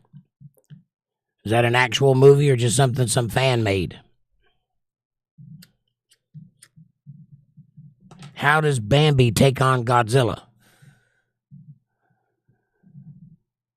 Kevin says, LOL. Linda says, I liked Fifth Element too, Amy. I like a lot of Bruce Willis movies. Yeah, me too. I like Bruce Willis. I liked Bruce Willis back in the Moonlighting days, which totally a chick flick. Moonlighting was Bruce Willis and Sybil Shepherd. It's fantastic. And it's got the thing that I like, which is detective type stories. So I love Sherlock Holmes and Remington Steele and Magnum P.I. and Moonlighting and anything like that. I'm into that. So that's where Bruce Willis got to start. Amanda says, that's a great movie, Linda. Yes, it is. Amy says, Zombieland, 2 to the head. Double tap. Zombieland was a good movie. It's not a great movie, but it was a good movie. It was entertaining. It suffered from what all modern movies suffer from, though. There's too many cuts, too little action, and too much wokeness. But it was a good movie. Christine Marshall says, Thelma and Louise was Brad Pitt's big screen debut. Yes, it was. And he got to make out with Gina Davis in her prime. Jesus. I would have given anything to be Brad Pitt in those days. Earth Girls Are Easy. Come on. Which is Jim Carrey's first movie. First big movie. Eraserhead was his first movie, but that wasn't a big movie. Walter Davis says, Starship Troopers was a good on-site into future before the bugs attacked. It's a satire. I don't know if you caught that or not. Starship Troopers is a satire. He's making fun of authoritarianism. And it's like RoboCop is a satire. Those are two the same kind of movie. Also made by the same guy, which would be Paul Verhoeven. Paul Verhoeven is a very good satirical movie maker. He made Total Recall, Starship Troopers, and RoboCop, and Hollow Man, which I don't know if you've ever seen. It's a little off the beaten path Kevin Bacon movie about the Invisible Man. It's called Hollow Man. It's a very good movie, but it was right around the time that Hollywood started getting weird about nudity and that sort of thing, and it has some pretty hard subject matter in the movie, and they just dropped it like a bad habit, and because of that, it didn't do very well, and Paul Verhoeven basically ruined his career because it didn't do very well, so they didn't ask him back. So he went back overseas and started making a movie in Switzerland or wherever he's from, which he makes some great foreign movies, but not like the 3 that he made here. Starship Troopers, Total Recall, and I just said it and I can't think of it. Starship Troopers, Total Recall, and RoboCop, and Hollow Man, and a couple of other movies he made too.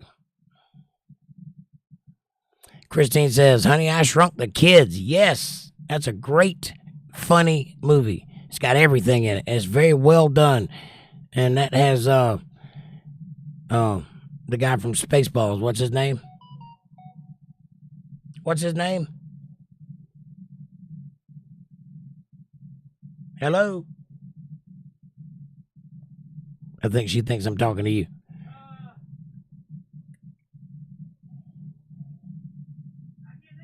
I can't think of his name either. Yeah, he's in Ghostbusters. He's in a lot of things, actually. A lot of Mel Brooks stuff. A lot of 80s. Rick Moranis. Rick Moranis. Great movie. Honey, I Shrunk the Kids. And that guy's still around, too. He just quit making movies. He decided to be a single father or something. Amy says, I sent that movie to Amanda, Bambi versus Godzilla. Okay, I'll check it out. Kevin says, Spaceballs. But all Mel Brooks movies are great. Absolutely, Kevin. All of them. I wish he was young enough to make more. But I don't think we're going to get any more Mel Brooks movies. National Treasure with Nicolas Cage, says Christine Marshall. The first one was excellent. The second one was just a money grab. He didn't want to be there, and you can tell.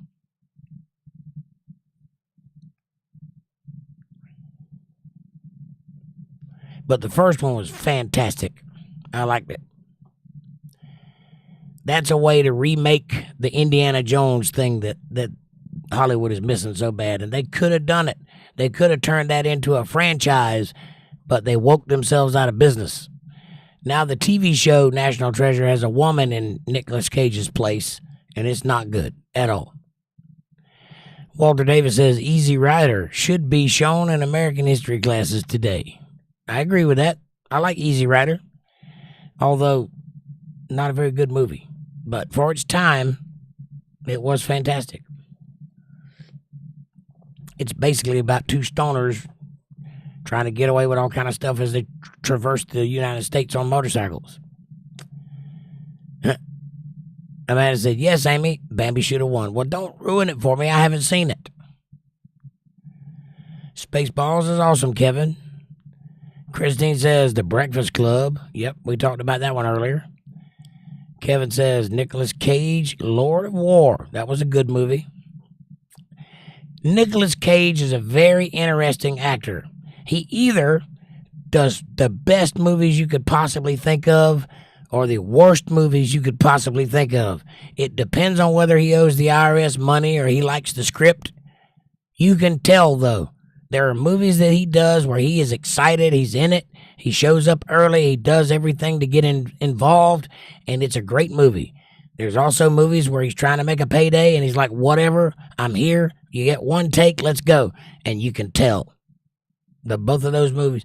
So it's either going to be terrible or it's going to be great, but it's going to be Nicolas Cage, however you look at it. If you're a Nick Cage fan, that's okay.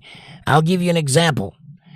There's a movie called Renfield where Nicolas Cage plays Dracula, but he does it in the old style, like in the old days, the Bela Lugosi type days, right? The Love at First Bite or, Bela Lugosi, Count Dracula kind of thing. Very old school Dracula. It does not fit the movie that he's in. It's completely opposite the rest of the movie, right? He's in the movie for about 15 minutes, and it's the best Nicolas Cage you could possibly think of. You buy it hook, line, and sinker. It's fantastic. The rest of the movie kind of sucks. So you go watch that movie Renfield, you're watching it to see that 15 minutes of Nicolas Cage because the rest of the movie's trash. And a little modern, if you know what I'm saying, a little woke. But his portrayal of Dracula, you could tell he wanted to do that. He was in it, and it was fantastic.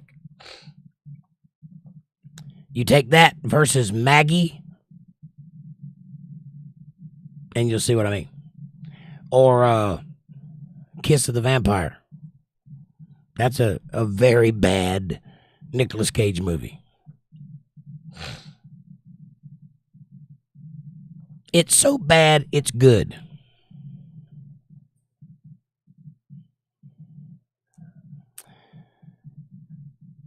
Lord of War was good too, though. He played a movie where he plays an airline pilot, Left Behind. You could tell that was a paycheck movie. Signs with Mel Gibson, says Christine Marshall. I have mixed feelings about that movie. I don't like M. Night Shyamalan. He did one movie that was good, and he hadn't been able to recreate that since. Sixth Sense was a good movie, and I think it was good because Bruce Willis was in it. I don't think it had anything to do with M. Night Shyamalan, and I don't think he's as good as a movie maker as everybody's trying to make him be. They keep trying to make him a thing, and his movies are terrible. They just are. Objectively, they're terrible. Signs was not a terrible movie. It had Mel Gibson in it. Other than that, what do you have?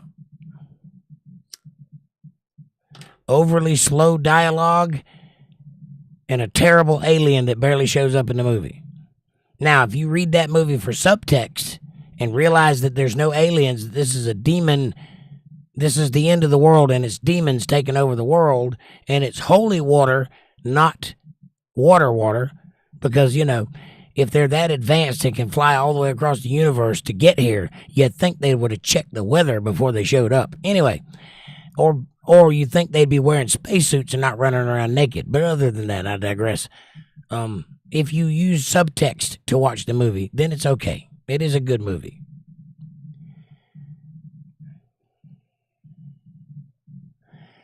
Kevin says, an old movie that's not well known is The Gods Must Be Crazy. I don't think I've seen that one. I may have, but I don't recall it. Can you give us a little context? Who's in it? Walter says, Lords of War should be considered a documentary. Agreed. Kevin says, I agree, Walter. Amanda says, favorite TV show series? Well, that's easy. Firefly. Star Trek. House. Sherlock Holmes. Done.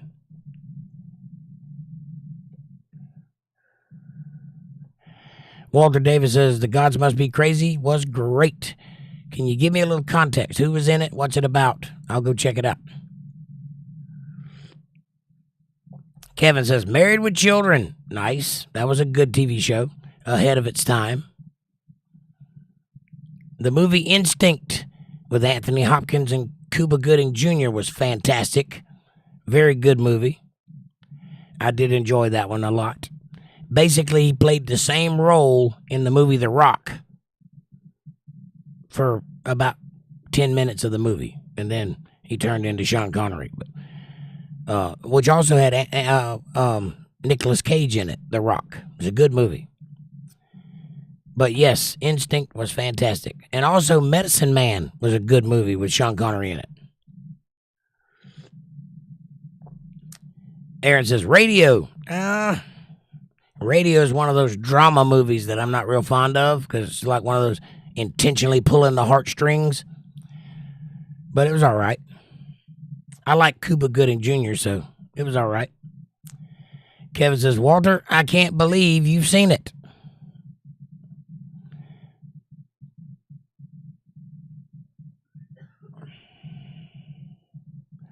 What's the movie with Tom Hanks in it where they made the woman's baseball team? There's no crying in baseball.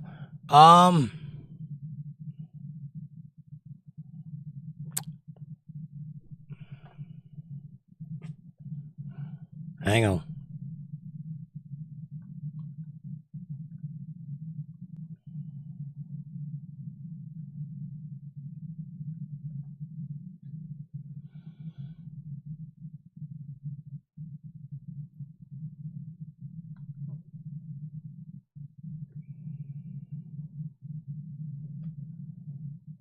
A League of Their Own.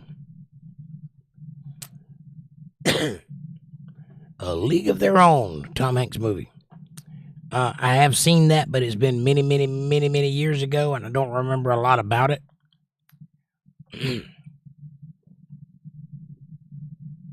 Amanda says, Firefly, Star Trek, Married with Children, Landman, and Tulsa King. All good TV shows. Christine says, Butch Cassidy and the Sundance Kid. Yes. Until you realize that Shane dies at the end.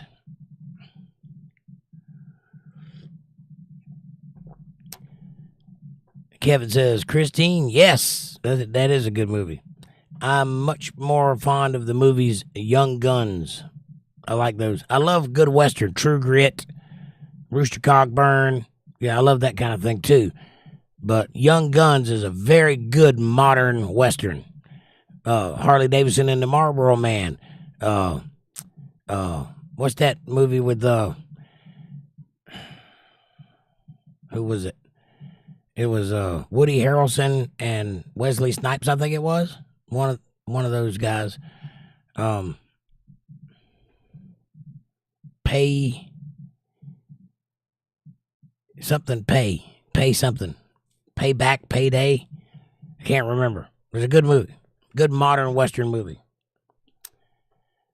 It featured the movie featured the song Mamas Don't Let Your Cowboys Grow Up to Be Babies by the Gibson Miller Band in that movie, but I can't remember the name of the movie.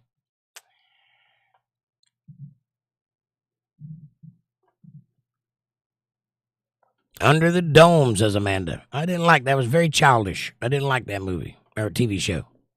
My kids loved it, though. They watched every episode. Christine says, The Money Pit, Tom Hanks. That's a good movie.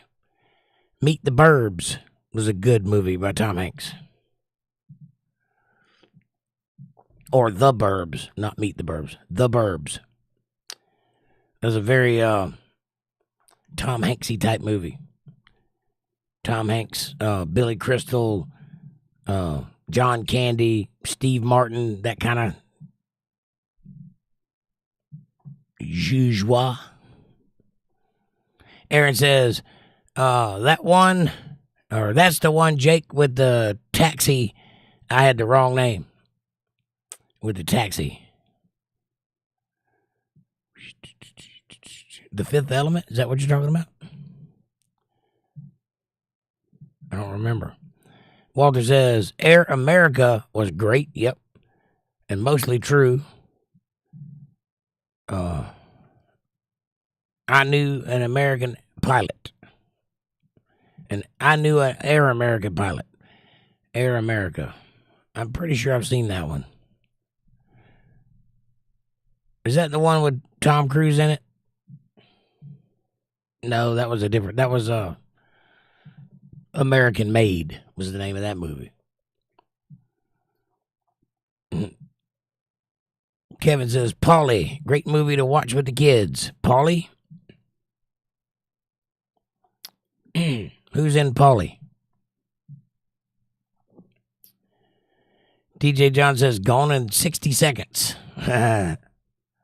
Yeah, that's okay. I didn't see that as a great movie. It had a couple of great cars in it, but it was like that movie Jumper, or that movie where they shot the gun sideways. I can't remember the name of it, but you know what I'm talking about? It had John Voight's daughter, what's her name? Big Lips girl, played Tomb Raider. Same in Gone with 60 Seconds. And Gone in 60 Seconds. Can't think of her name. But anyway, those were okay movies that had a lot of money put into them, but they weren't great movies. They were like formula movies. Just stamp them out. You want a good movie, watch American President with Michael Douglas and Annette Bening. That's a great movie.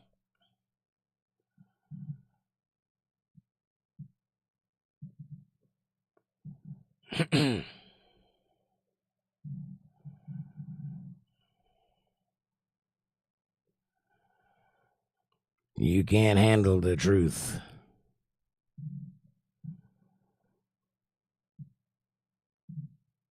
Come on now. Sorry, my chat jumped again. I'm trying to get back to where I was. There's a lot going on tonight.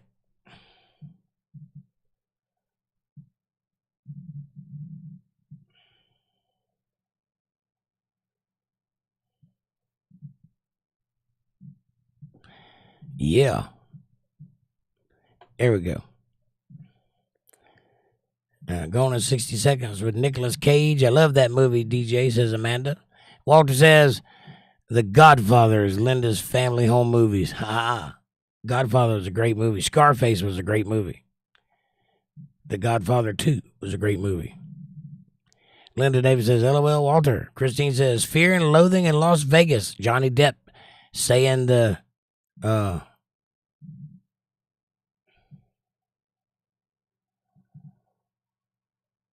something and showing him eating adrenochrome, right? That would be a Hunter S. Thompson movie. It's a movie about Hunter S. Thompson, which starring Johnny Depp. It's very interesting, very deep, very strange movie. And unless you know who Hunter S. Thompson is, you probably won't like that movie because it's a little weird. But if you know who he is and who he was and what he did, then it makes perfect sense. It's a great movie. The original Beetlejuice, says Amanda. Beetlejuice, great movie. Linda says, Walter, only a few of their names were on Grandma's Christmas card list. Ha Aaron says, I'm going to get me and Eleanor a car one day. Yeah, you and me both, buddy. Only you have a Porsche, so you might actually be able to get one. I won't. I'll just dream about it. Kevin says, Pirates of the Caribbean. Yeah, maybe the first one. It got a little old. For a movie based on a 15-minute ride at Walt Disney that has no characters in it, they did all right. I remember I rode Pirates of the Caribbean before it was a movie. It was not an interesting ride. And all of the pirates were nondescript. There was no Jack Sparrow in there. There was a woman in a barrel that would pop up, though, and wave. And a pirate there would go, arg, and move his sword like this. Amanda says, LOL, Aaron. 65 Mustangs are sexy, says Aaron. 64 and a half. There is no 65 Mustang. I make that distinction only because they make that distinction. They didn't produce a car in 1965 because of whatever was going on. But they did put out a 64 and a half, and that's the one that all girls like. You know, the ragtop, the sleek lines. I prefer the 69 fastback. That's the one I like. With the louvers in the back window. Oh, yeah. Hatchback or hunchback car. That's a great car. But my all-time favorite car, the most sexy car that was ever created, in my opinion, and I will fight you over this one, is a 1969 Dodge Charger. Growl. That baby is hot. No car ever looked like that one.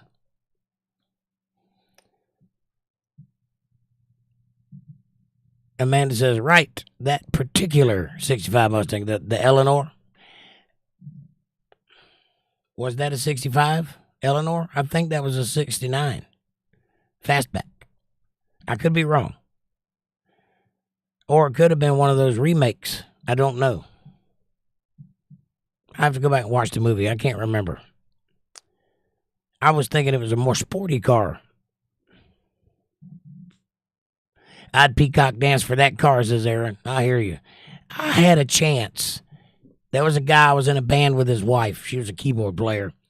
And he had a 64 and a half Mustang convertible and a 69 fastback in mint condition. They'd just been in a barn for the last 30 years, and they were surface rusted, you know, just dust and everything.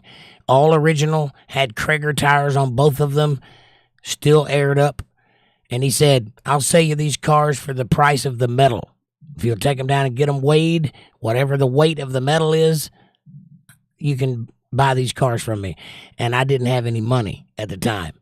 And so I put him off. And I said, I'll come take you up on that deal one day. And he said, all right. And then he died. And I lost that opportunity. I could have got both of those cars for about $2,000. Come on, man. Dang. I have regretted that ever since. I should have sold something and bought those cars. I should have sold everything and bought those cars. That might be the only chance I have in my life to have a real muscle car from the 60s in my possession that I could afford. And I missed it. Amanda says, me too. Amy says, Kevin, I have all the Pirates of the Caribbean movies on DVD. Cool. Aaron says, I like them all. I like all of them with that body style. Right on. Christine says the original Zorro was fire, and the original Three Musketeers, and then The Princess Bride and Robin Hood, Prince of Thieves. Not the other one. Tights. Men in Tights. But that was good too. Yep. Now, when you say the original Zorro, are you talking about the original Zorro, or are you talking about the one with Antonio Banderas? Because that's not the original.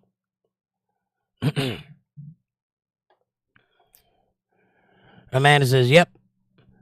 All the Mach 1s and Mach 2s are sexy. You're right on. DJ says, Smokey and the Bandit. Also a good movie.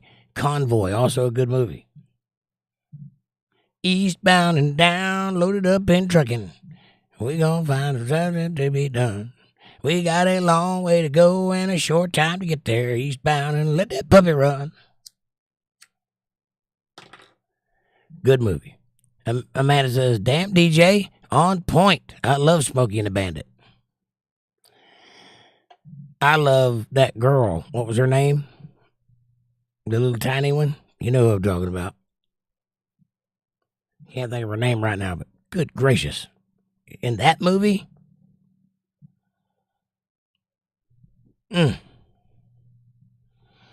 Amy says, Top Secret and the Cow in Boots. Yes, Top Secret was a Val Kilmer movie, and it's very funny. It was one of the Zaz brother movies. Kevin Bernard says, Johnny Depp, Blue. Blue was a good movie. A little modern for my taste, but it was a good movie. Aaron says, Amanda, if you see the profile pic change, then you know I finally did it. Right on. Amanda says, LOL, Aaron. Debbie says, City of Angels with Meg Ryan. Broke my heart. Yes. Very good movie. Amanda says, this is right up your alley, Jake. Yes, it is. Aaron says, to answer the stomach question, yes, bland foods and certain things I can't eat. Right on. Well, hopefully it'll get healed pretty quickly. Amy says, rest in peace, Val Kilmer. He was a great actor. Also, the guy who played Norm in Cheers died the other day. George Wendt. Really? I didn't know that. Well, rest in peace, George Wendt. If you like Val Kilmer, 2 movies I would like for you to watch. One is The Saint. It's a great Val Kilmer movie. And the other one is Tombstone. The good one, not the bad one. Not the Kevin Costner one. The Kurt Russell one. Very good movies. DJ John says, it was banned in Britain in the 80s. Which one was?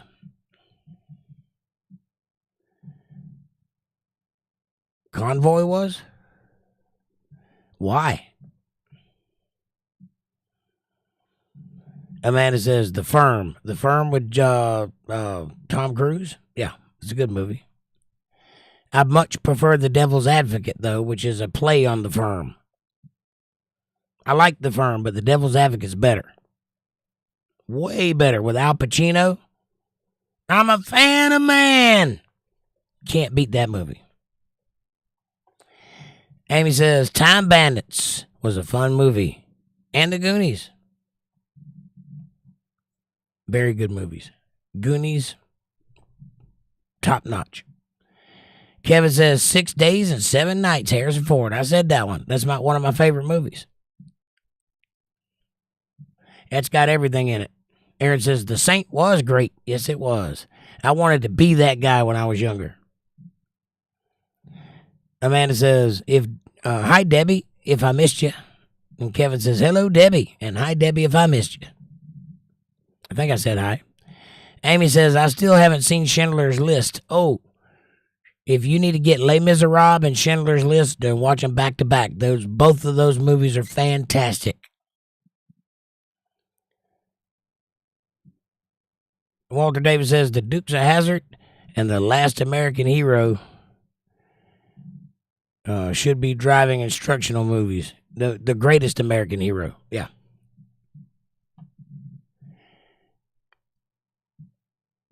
Kevin Bernard says, Tora, Tora, Tora. I hear you. I know a little something about that.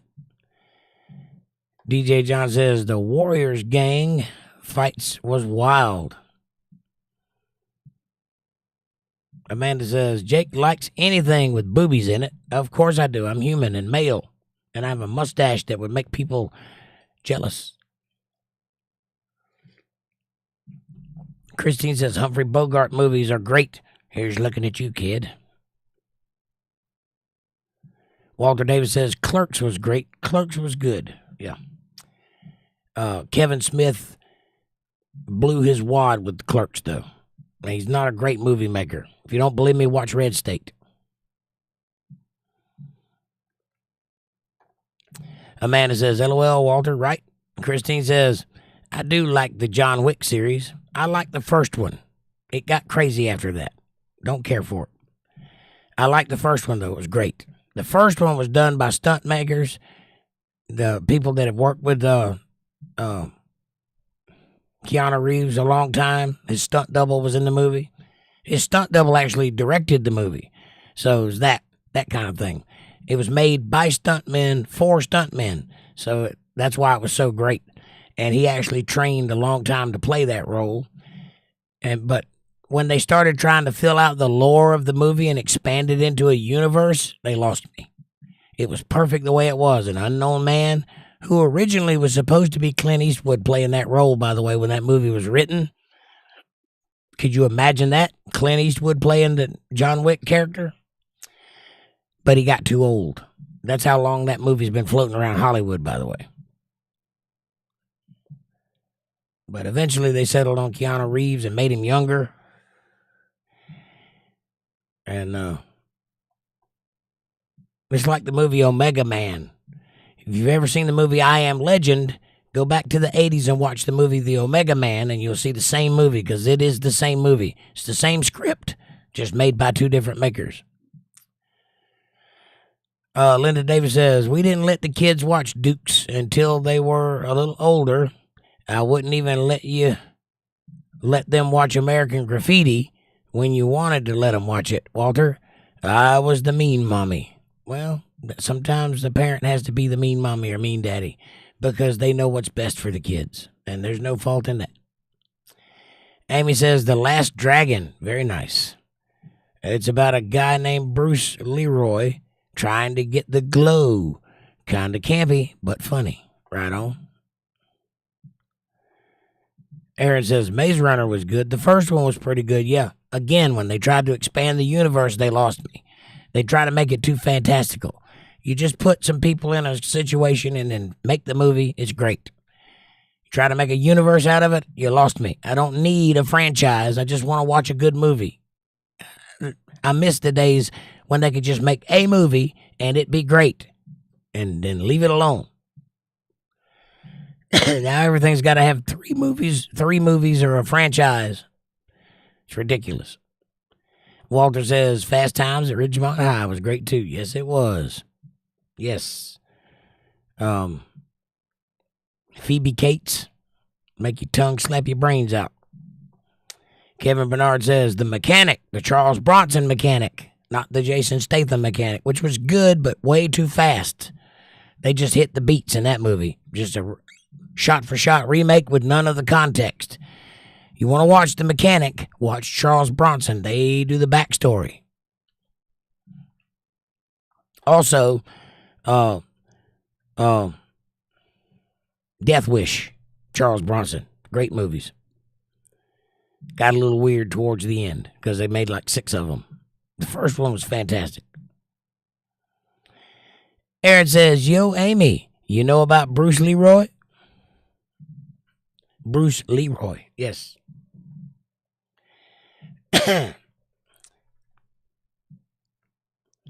Amanda says, I love the Transporters and Jason Statham. Yep.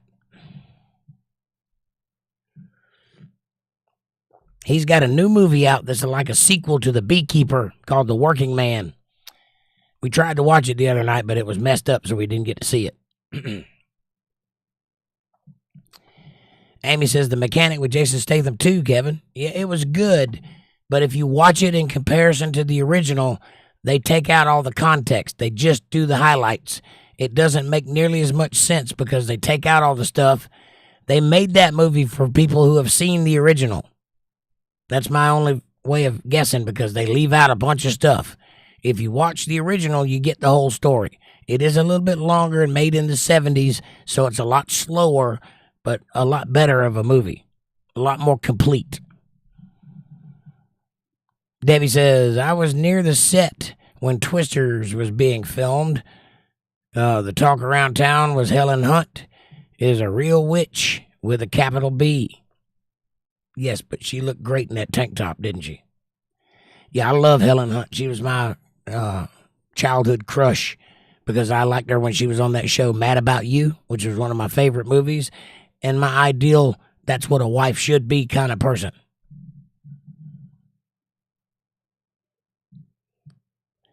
Amanda says, yes, Kevin. Kevin says, Amanda, yes.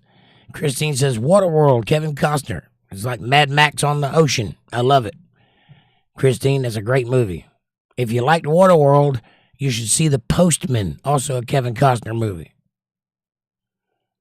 Aaron says, who's the master? Show Duff, Amy. Shogun. That's them blaxploitation movies I was talking about earlier. Amy says, Aaron, show enough. Christine Marshall says, The Notebook. Psh, come on, man. The Notebook. Although James Garner was good in that movie. It was a little bit tearjerkery. Very much a chick flick. If you like The Notebook, you should see The English Patient. That's all I'm saying. Or Rob Roy.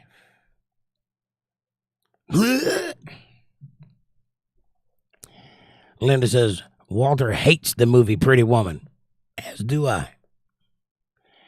Kevin says, I Walk in the Clouds. A Walk in the Clouds. Very good movie. Amy says, Lord of the Rings trilogy. I liked them. But they overdid it with The Hobbit and all that other stuff. That was a good series.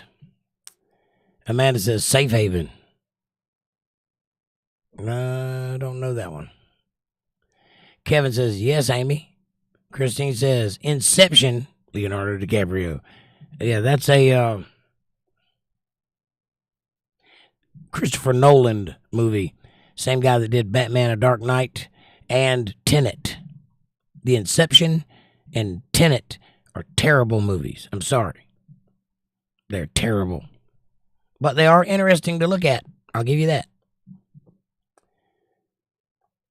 Sound of Music. The hills are alive with the sound of music. Very good movie.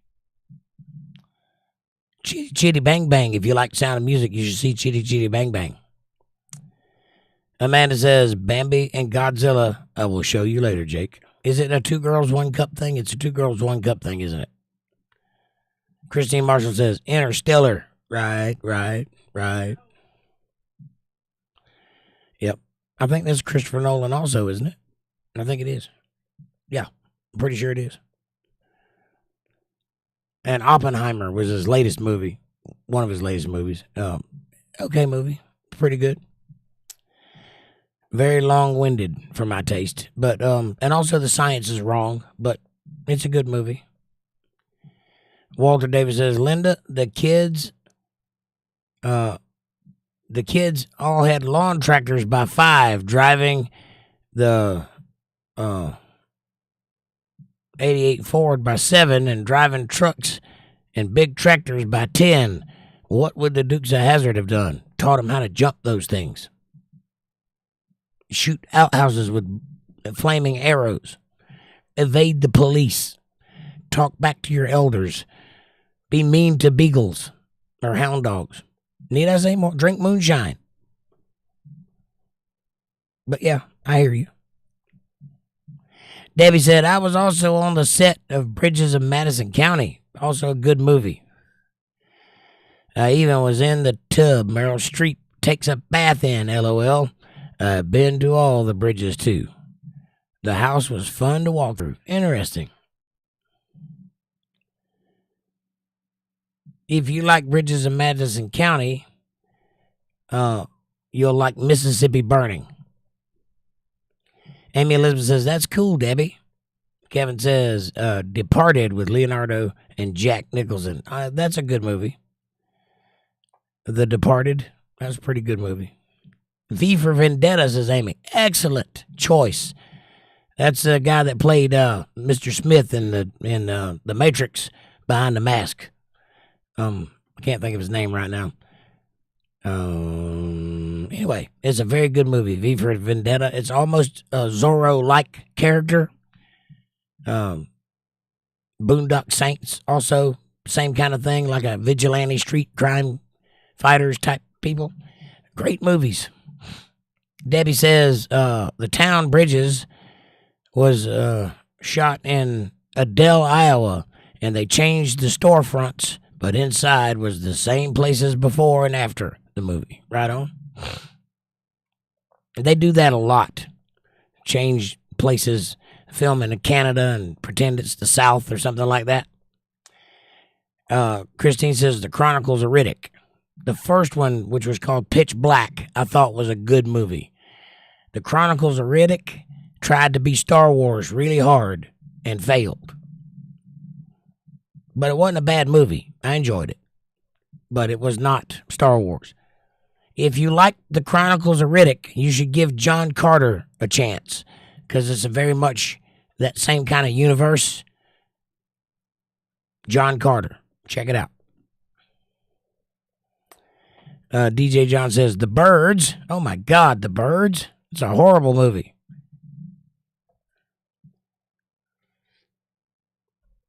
Kevin says, Amy, yes, Boondock Saints. Very good movie. And also, that's the guy from, what's his name? The guy from The Walking Dead. The dude with the arrow. What's his name? I can't think of his name, but anyway, he's in that movie.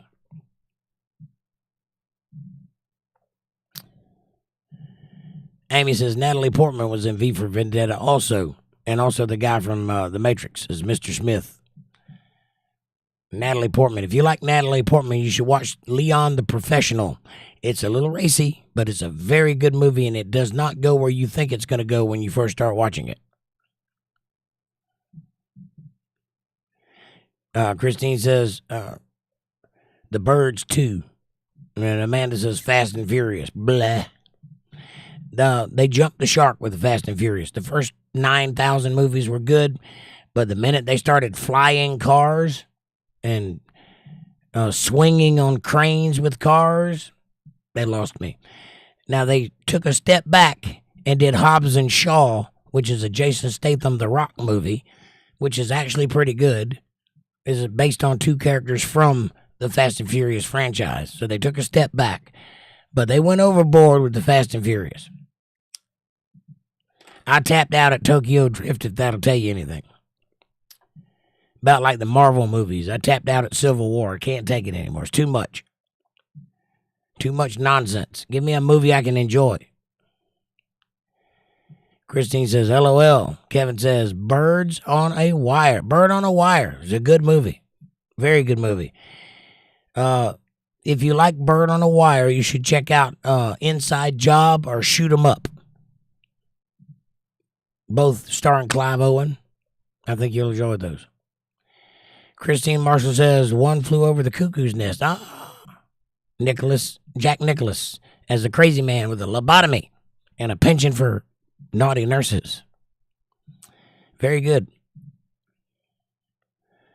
Amy says, a terrible movie, Mars Attacks. Oh, come on. Come on now, that was a good movie. It was very Tim Burton, that movie. And you're right, it was terrible. But it was terrible on purpose. That movie was based off of playing cards like the Garbage Pail Kids. They had Mars Attacks cards back in the old days, in the pre-war days, and they turned that into a movie. Because they don't have any ideas, I guess. But if you ever remember the Garbage Pail Kids cards, they had Mars Attacks cards too. With a stick of gum, buy 2 cards and a stick of gum. It's that kind of thing. They made a movie out of it. Tim Burton is a weird dude. If you don't believe that, watch any of his movies. He's a weird dude. He is Edward Scissorhands.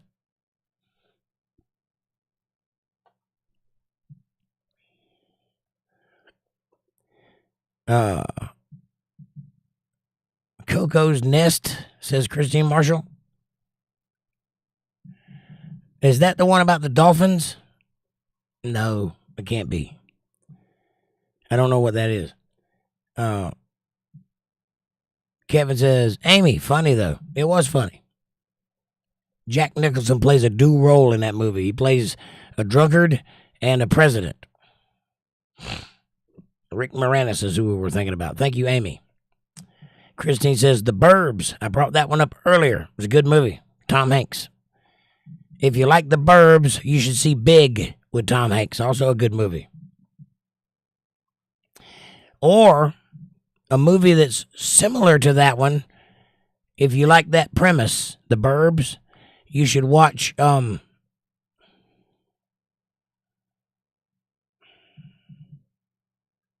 on. Suspiria.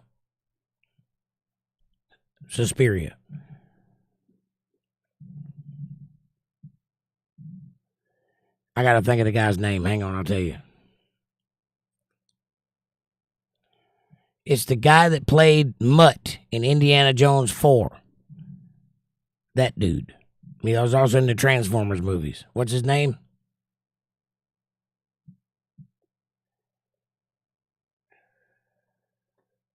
It was his first movie. It might have been Suburbia. That's the name of the movie, Suburbia. If you like the Burbs, go watch Suburbia with the dude that was in Transformers and Indiana Jones 4. It's a very good movie. Suspiria was one of those Italian horror movies. Don't watch that one. That's probably not up your alley. Kevin says Little Shop of Horrors. Yes. Yes. Very good movie. Had a spinoff, too, with the dentist character.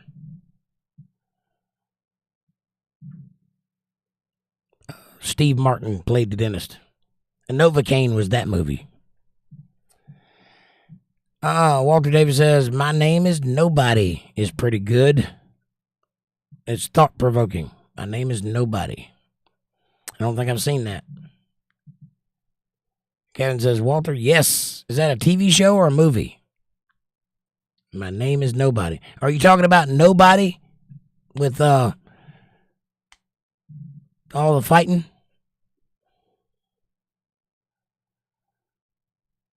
The guy that's in Better Call Saul? For some reason, names are eluding me tonight.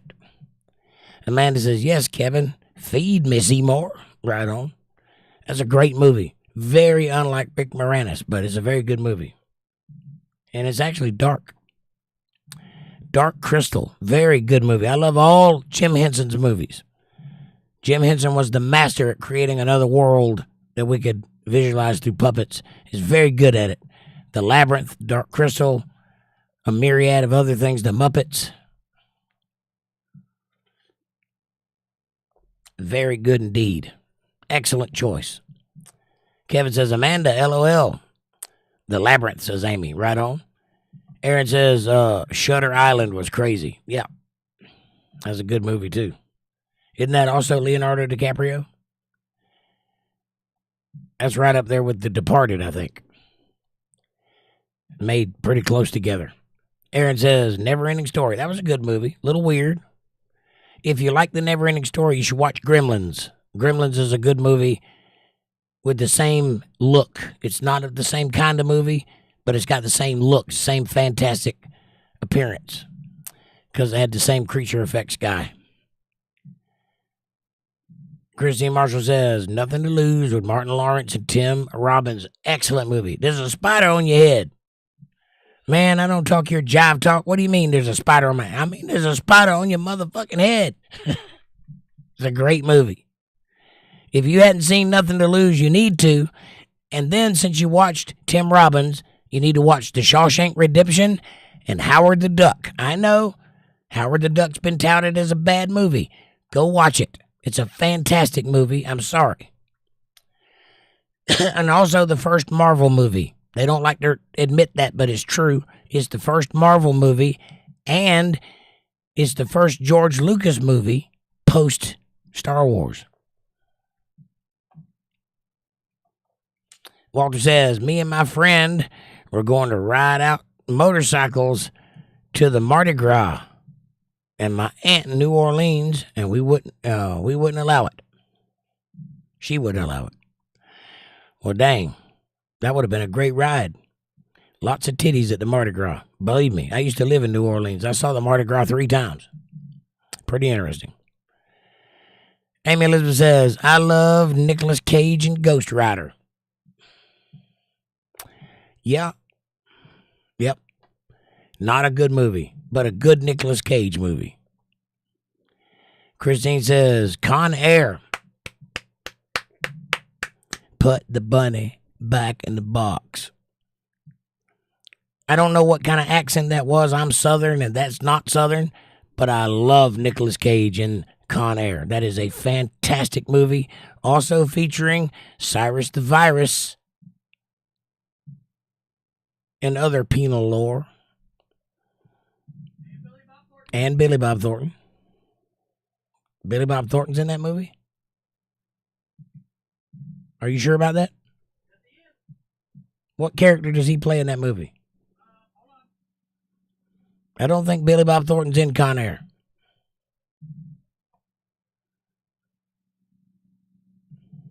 A Few Good Men, Jack Nicholson and Tom Cruise. You can't handle the truth. It's a good movie, great movie. If you like A Few Good Men, you should watch Thin Red Line. Same kind of movie. Linda Davis says Nicolas Cage was in City of Angels. Yes, it was a very good movie. Very dark, depressing movie, but good. If you like City of Angels, you should watch Raising Arizona. It's a very good movie. Also, Nicolas Cage. It's the polar opposite of City of Angels. Linda Davis says, that was a good chick flick. Right on. Amanda says, Medea witnesses protect. No, I told you he's not in that movie. Don't question me about movies. Medea, whiteness protection, LOL. Or Medea goes to jail. I haven't watched any of those movies. DJ John says, Aaron, good film, Never Ending Story. It is a good movie. I'm trying to think of another movie that's very similar to the Never Ending Story. I can't seem to bring it up in my head, though. But there's so many of those 80s movies that are like one-offs. They're fantastic, but there's nothing else. It's just that. I think Never Ending Story got a sequel, though. I think it did. But I don't think it did very well. And but like Never Ending Story, The Gremlins, Critters. If you've ever seen Critters, that's a good movie.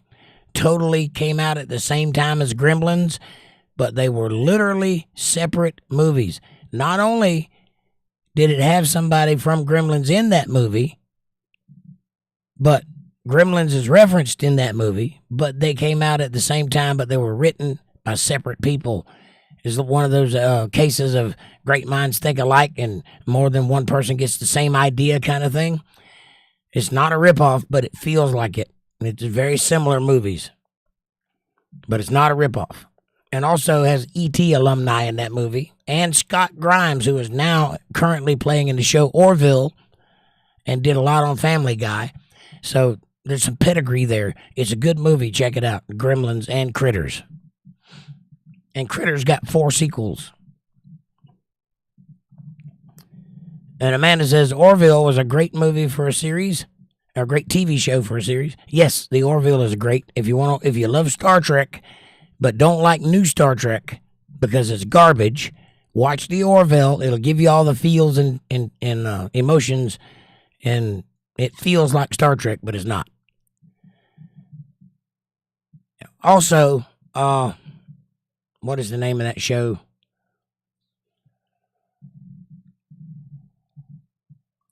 I can't think of it. It's another space movie that came out on Netflix or something. I can't think of what it's called now. But it's got Thomas Jane in it.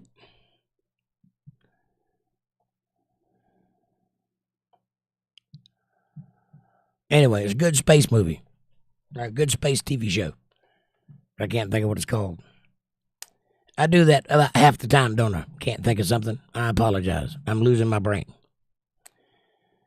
The Mummy, both Brendan Fraser and the new one with Big Nose. Tom Cruise. Nope. I have to beg to differ with you there, Amy. The Mummy with Brendan Fraser was an excellent movie. The Mummy with Tom Cruise was a garbage movie intended to set up a dark franchise of old Warner Brothers movies or Paramount, whatever it was. You know, Frankenstein, Dracula, Wolfman, those movies. Was it Paramount? I can't remember.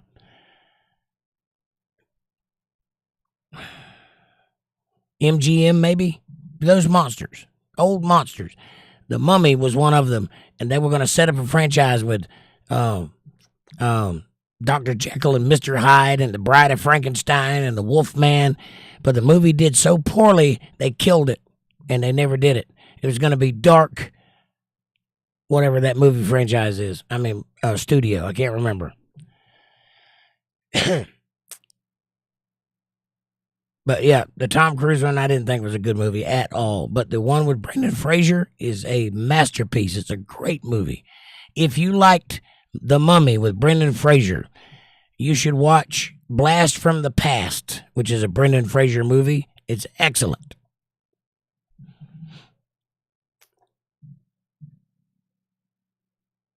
Amy Elizabeth says, I cried watching The Never-Ending Story when the horse died, right?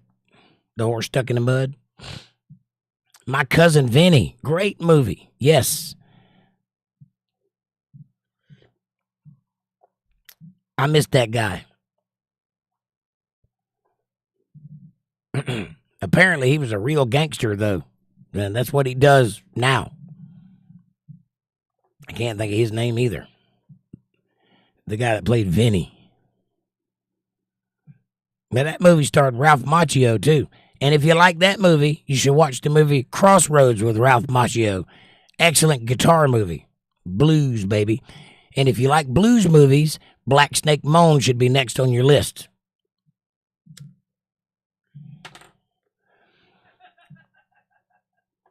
Aaron says, me too, Amy. 𝕬𝕗𝕗𝕗𝕗𝕗𝕗𝕗𝕗. I don't know. Walter Davis says, the Machine Gun Preacher was good and a true story. I talked to the guy. Interesting. The Machine Gun Preacher.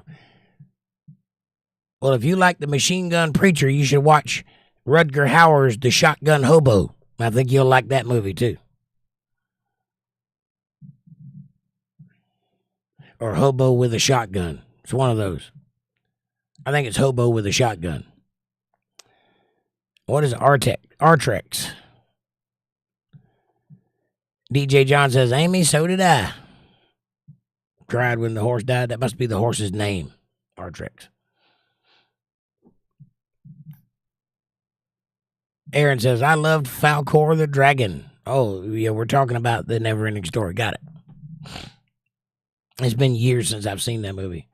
Christine says, The Crazies was good. Yep, Crazies was good. If you like The Crazies, you should watch a movie called The Ghoulies. It's right up that alley. Amy Elizabeth says, I want a luck dragon. I want a luck dragon, too. I want a dragon, period. I'd be a millionaire. Even if it was a bad dragon that didn't give me any luck at all. But if I was going to have a dragon, I would like to have one like in the movie Dragonheart with the voice of Sean Connery. That's the dragon I want. Aaron says, Christine, I loved when the mom smacks them both and says they got that slap because you was with him. Oh, yeah. You got that slap because you was with him. That must be, Nothing to Lose. Yeah, that's a good movie. Platoon, says Aaron. Oh, Aaron's getting deep now. Yes, Platoon is a very good movie, but if you like Platoon, you should see Apocalypse Now. If you hadn't seen it, those two movies go hand in hand. You need to see both of them. Amy says, message retracted. And Aaron says, me too, Amy. A luck dragon. Christine's crying, laughing. Amy says, Red Dawn, the original one. I agree. That's a great movie that would never get made today. It's fantastic. And it tells the story of what it would be like if we got invaded by Russia, in this case. Linda Davis says, Kevin, that was a good movie. I loved Marissa Tomei. Oh, I love Marissa Tomei also. If you like Marissa Tomei and Mel Gibson, you should see the movie What Women Want. It's fantastic. It's a rare glimpse of Mel Gibson's comedy chops, and he's quite funny, and he's quite the leading man also. Marissa Tomei plays a great part in that movie. You'll love it. Linda Davis says, I read that one. And Amanda says, yes, Amy. And Amy says, an old movie based on Southeast Hinton's novel, or S.E. Hinton's novel, The Outsiders. Very good movie.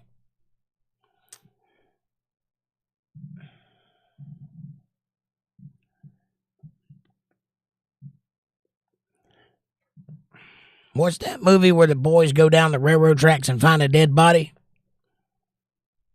Stand By Me. That's a good movie.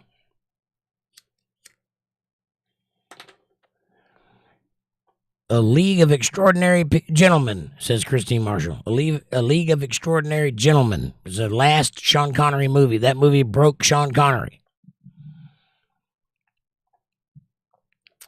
Kevin says, The Getaway. Right on.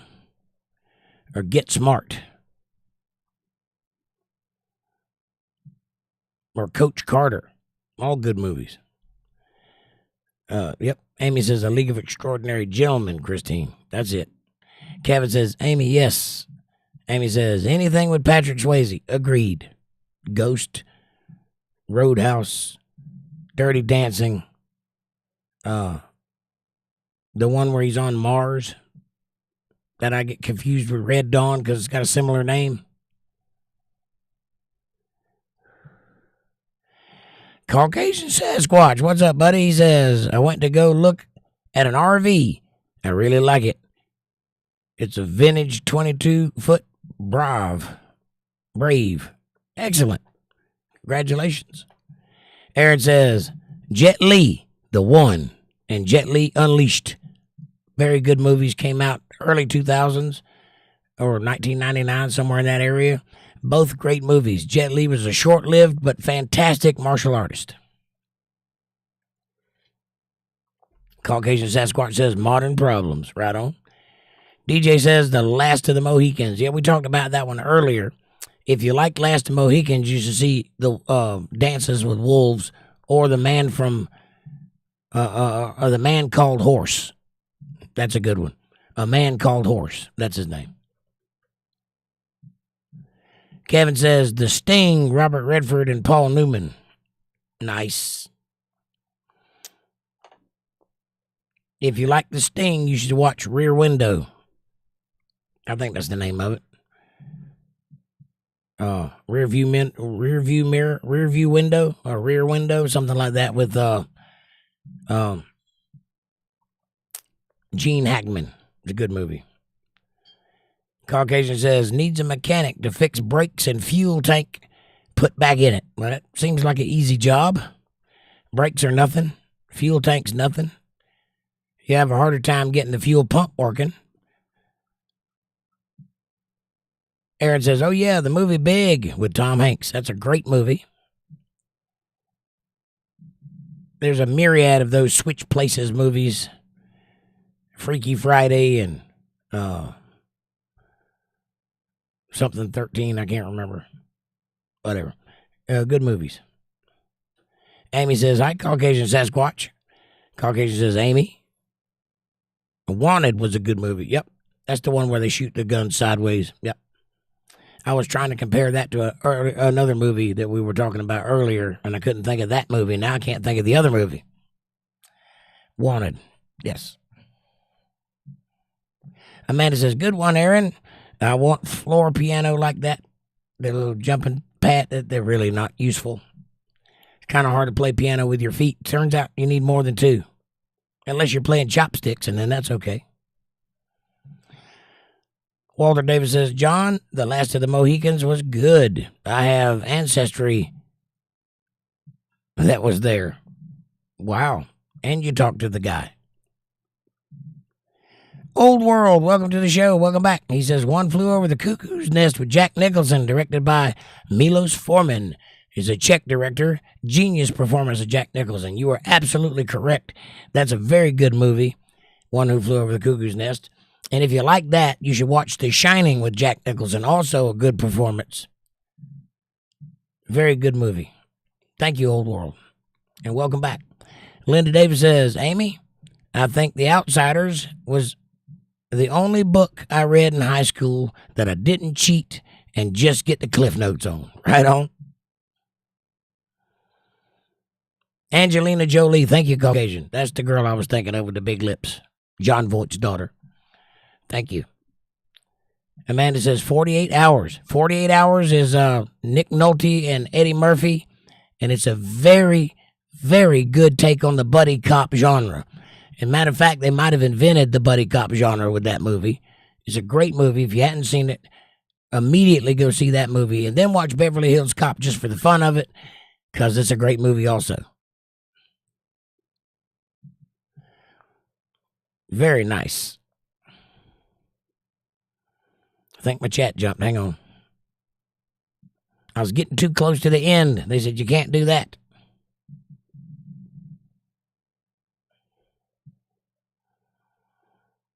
Where's it at? Where's it at? Where's it at? Where's it at?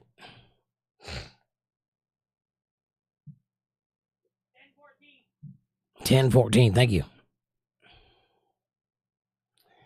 All right.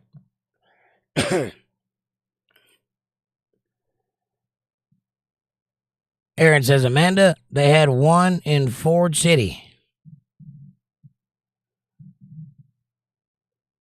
Amy Elizabeth says, 13 Hours is a good movie based on a true story. 13 Hours. Is that the one with Antonio Banderas where he learns how to speak their language? Or is that the one with all the ghosts? I got to remember what that movie was. I don't think that's it. Aaron says, they sell them online. They sell what? I must have missed one. Oh, the floor pianos. Got it. Yeah, they do sell them online, but they're not very practical. Unless you have cats, and then it's funny.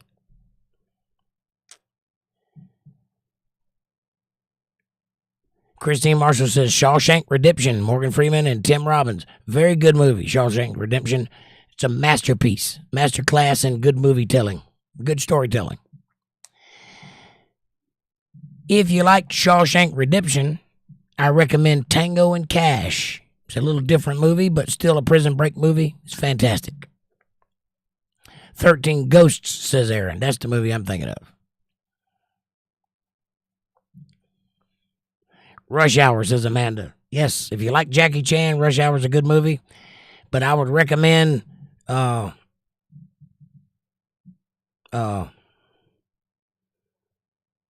Chan movies. I'm trying to think of one that he did about a cop, something cop, Eagle Cop or something Eagle. I can't remember what it's called. Anyway, anything Jackie Chan's good. Jackie Chan got his start as a stunt double with Bruce Lee on the movie Enter the Dragon. The one where he fought Chuck Norris, which also got his start with Bruce Lee. Pretty interesting. And a couple of other guys got their start with Bruce Lee too, including the big burly dude in Bloodsport that was Jean-Claude Van Damme's nemesis in that movie. He was in that movie also. And then the fat guy that did a TV show for a little while, I can't think of his name, but he played a cop that did kung fu, but he was fat and it never looked good, but he was in that movie also. He had a gray streak in his hair. Anyway. We Were Soldiers was pretty moving, Walter Davis says. Yes, When We Were Soldiers, or We Were Soldiers. If you like that movie, check out Saving Private Ryan. The first 10 minutes of that movie is groundbreaking and exhausting, but you'll love every second of it. Kevin says, Easy Money, Rodney Dangerfield. Anything with Rodney Dangerfield. Where those movies where he goes to college. I can't think of the name of those movies, but anything Rodney Dangerfield is great. Amy Elizabeth says, Andy fought the good fight that night. Andy fought the good fight that night. Andy Dufresne was a friend of mine. Yep, that was a good movie. Very quotable movie. The Dam Busters. DJ John says, The Dam Busters. I don't think I've ever seen that one. Lock, Stock, and Two Smoking Barrels. That's a good movie. British movie. Amanda says, had what, Aaron? The car? No, the piano thingy that you were saying you wanted one of.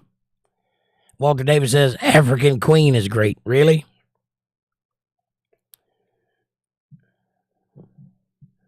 African Queen. Is that the new movie where all the women beat up all the big dudes?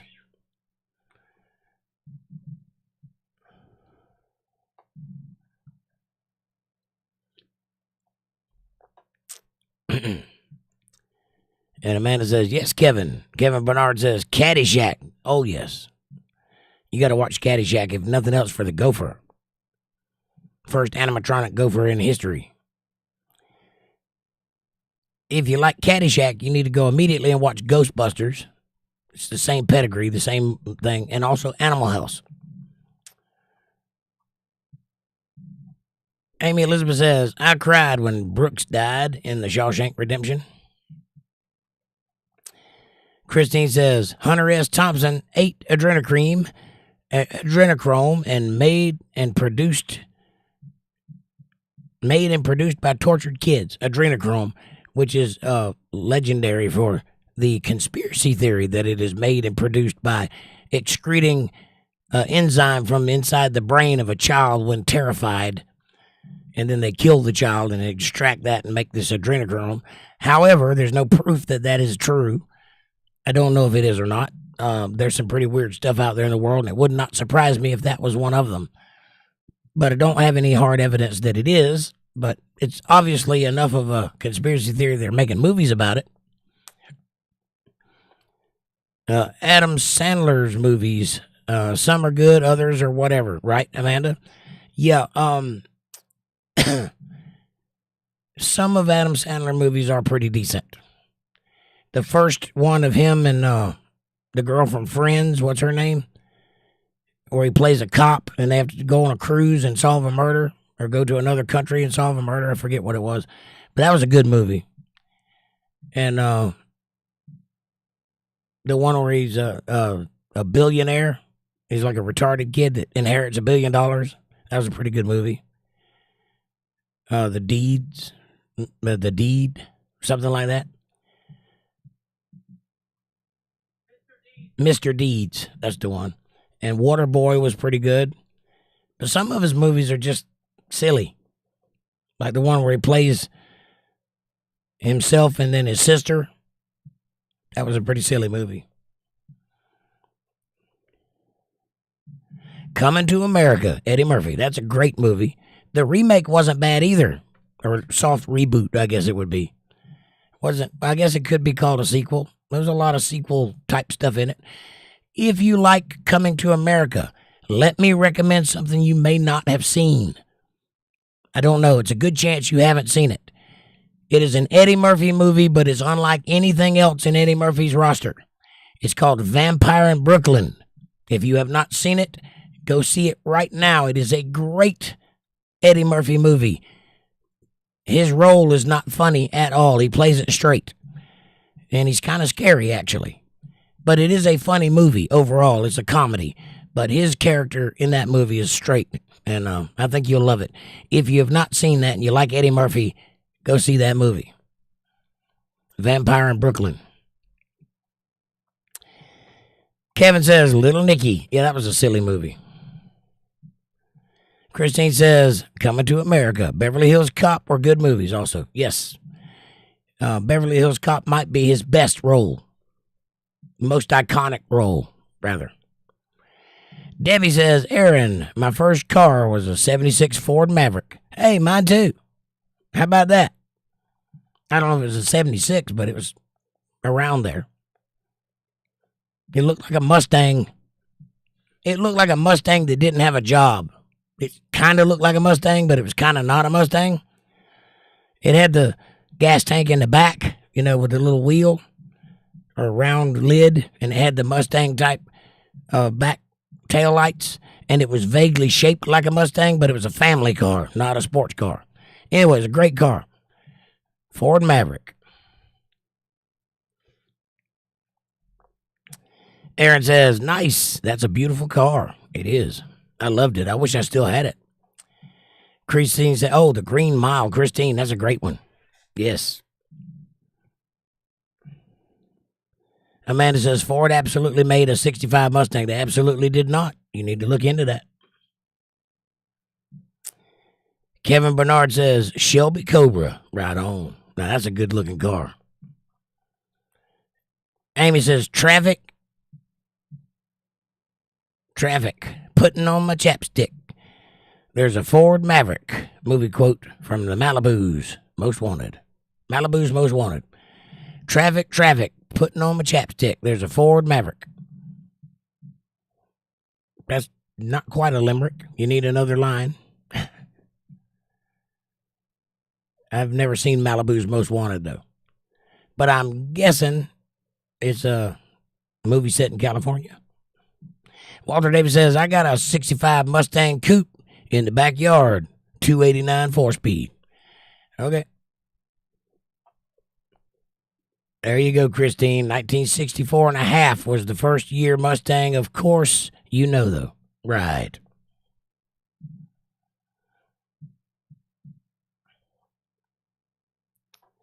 I might have that backwards. It might be a 64 that they didn't come out with. But one of those years, they did not come out with a Mustang, so they produced a 64 and a half. But they did it the year later. They didn't do it the year. There was some reason they didn't have a Mustang come out that year. I might have that wrong. It might be 64 or not 65. But one of those, they did not come out with a Mustang, so they did the 64 and a half. That's the one that everybody likes, the pretty one. Amy Elizabeth says, Christine, yes, the Green Mile, Michael Winslow. He was in Armageddon 2, R.I.P. You mean, I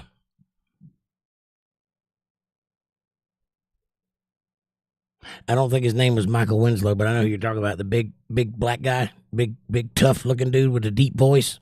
It might be, I think Michael Winslow's the guy from Police Academy that does the noises with his mouth.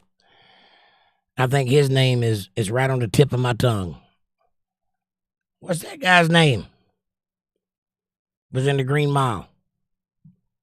Amanda. The guy in Green Mile. Mr. Coffee.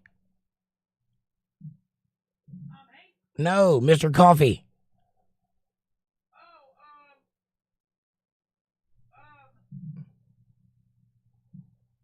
Big bodybuilder guy. He was also in Michael Clark or something? Might be Michael Duncan Clark. Michael Clark Duncan. That's it. Michael Clark Duncan. Rest in peace. Yeah, he had a massive heart attack right in the middle of nowhere. I mean, it was like not expected. He just, that was it. Yeah, Michael Winslow is the guy on Spaceballs that goes boop, boop, boop, boop, boop, boop, boop, boop. I can't do it because my voice won't work, but you know that guy. Shit. That guy.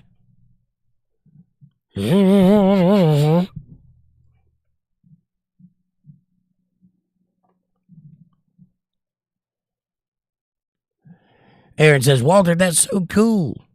And Aaron says, I want to touch it. There's a kitty on my foot and I want to touch it. Amanda says, Eleanor is the code name for a custom 1973 Mustang featured in the 74 film Gone in 60 Seconds. So Gone in 60 Seconds was a remake? Is that what you're saying? I didn't realize that.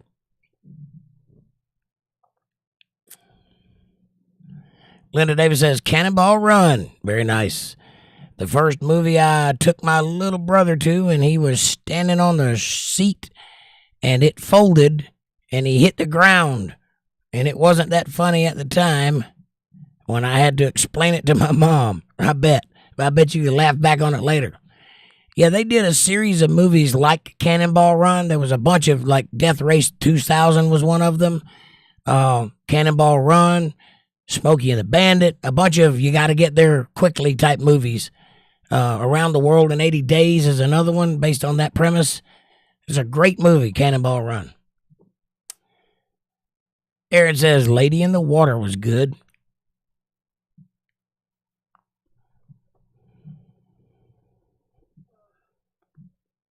Is that the M. Night Shyamalan movie, Lady in the Water? Or are you talking about something to do with Excalibur? Are you talking about was it a motel, set at a motel, and the dude happened upon a mermaid that lived at the motel? Sally Fields, thank you, Kevin. Yes, Sally Fields in the movie Smokey and the Bandit, hottest girl on planet Earth. Oh, my God. She didn't look that way later, and she didn't look that way earlier. But in that movie, chef's kiss. She was also in a movie with Arnold Schwarzenegger where he played a cowboy. But I can't remember the name of it. Interesting, that movie, too. Aaron says, but he's overrated. Right on. If you're talking about M. Night Shyamalan, I really think so. I didn't like Lady in the Water. I thought it was a terrible movie. But like all things, movies are subjective, and what I think is terrible, you might think is wonderful, and that's okay. I just give you, I think if I show you enough movies, you'll eventually learn that I have great taste in movies, and you'll trust my recommendations. That doesn't mean you have to like everything that I like or dislike everything I dislike. But I will recommend some great movies because I've seen a lot of them. I tried to see all of them. I failed, but I really attempted to see everything ever made at one point. I really just got bored, but it turns out it's not possible. They make movies like crazy. So then I cut it off. Nothing before 1969, nothing black and white, nothing foreign, only blockbusters with name actors, only a certain group of named actors. There's just no way to keep up with them all. But I've seen a lot of movies. Christine says, my mom's favorite was Silence of the Lambs. Come here, Clarice. I'll have your liver with some Chianti and fava beans. It's a good movie. Amanda said, Sally Fields, yes. I had a wife that looked a lot like Sally Fields when I was younger. For a little while. Christine says, R.I.P. Sally Fields. Right on. Amanda said, or Amy Elizabeth says, It. Is that the It with Tim Curry in it? They all float down here. Yeah.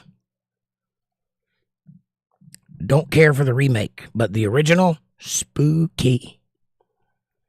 If you liked It, you need to see the movie The Stand, which is made by the same author, Stephen King.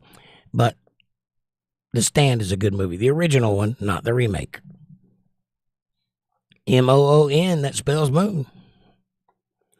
Amanda says, yes, Christine, I like Hannibal too.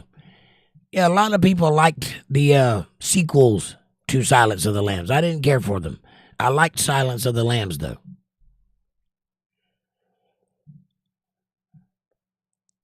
It rubs the lotion on the skin.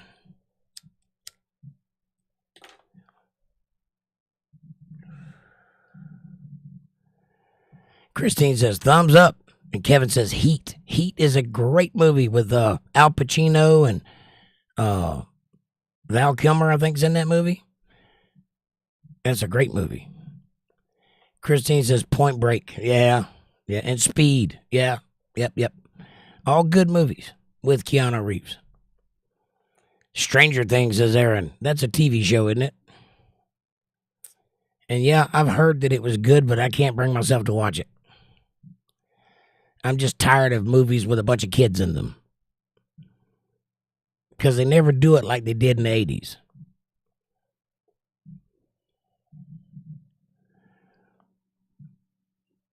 Amanda said, yes, Christine, anything with Patrick in it. Right on. Patrick Swayze, that is. And Aaron says, Stranger Things for TV series. Right on. I got you. My favorite TV show, hands down, was House MD. I love that show. Because I like Sherlock Holmes, and that's basically Sherlock Holmes in the doctor field. Walter Davis says, Eastbound and Down is my Monday morning song. 6 Days on the Road is my Friday song. Right on. I hear you. Both of those songs will get you going. Christine says, Wolverines. LOL. Wolverines? DJ says, Scum. I know I've seen that movie, but I can't place it in my mind. Amy says, I like A Few Good Men and Firm. Yes. Again, if you like A Few Good Men, watch Thin Red Line Or The Hunt for Red October. Also a great movie. Not in the same vein as A Few Good Men or Thin Red Line, but it is a great Sean Connery movie. But if you like The Firm, watch The Devil's Advocate, which is based on the same premise, but taken to another degree. And starring Al Pacino, and Keanu Reeves, and Charlize Theron. And a child molester, but forget that guy, he gets killed. Man of Honor, says Aaron. That was a good movie. A little strange, but a good movie. Gremlins. Gremlins was a great movie. If you like Gremlins, you need to see Critters also, and Ghoulies. All three, the same kind of movie.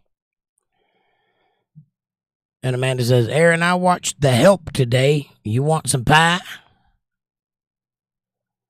I'm going to not eat anything you cook anymore. Amy says, Wolverines was the school mascot in Red Dawn. I got it. For some reason, I call the movie Red Dawn Wolverine. I got you. Christine says, Red Dawn, yeah. There was a movie that Patrick Swayze was in. He has a sword, and I think he's on Mars. And I've always thought in my head that movie was called Red Dawn. Does anybody know what movie I'm talking about? It's not Red Dawn, clearly, but in my mind, that's where that name goes. With Patrick Swayze on Mars with a sword. He might not have been on Mars, but I remember red sand. Amy says, Quentin Tarantino, Kill Bill 1 and 2. Anything Quentin Tarantino. I love all 9 of his movies. And the few that he wrote and directed, wrote and produced. Like, From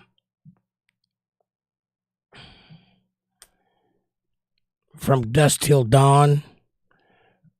Or that movie where Val Kilmer plays Elvis.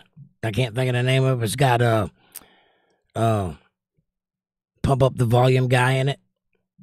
Christian Slater. And the Medium TV show girl in it. Can't think of her name. Anyway, Quentin Tarantino wrote that movie, but I can't think of the name of it.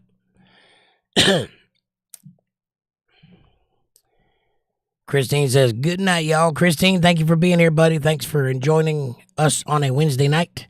We'll see you Friday. God bless you. Amanda says, good night, Christine. And Christine says, heart. And Amanda says, Black Snake Moan. That's a Samuel L. Jackson joint. That's a fantastic movie. Christina Ricci and Samuel L. Jackson. And the blues guitar. What else do you need in a movie? Deep Southern. It's one of those Southern fried movies. I love it. Kevin says, Midnight Run, Robert De Niro. You talking to me? Yes.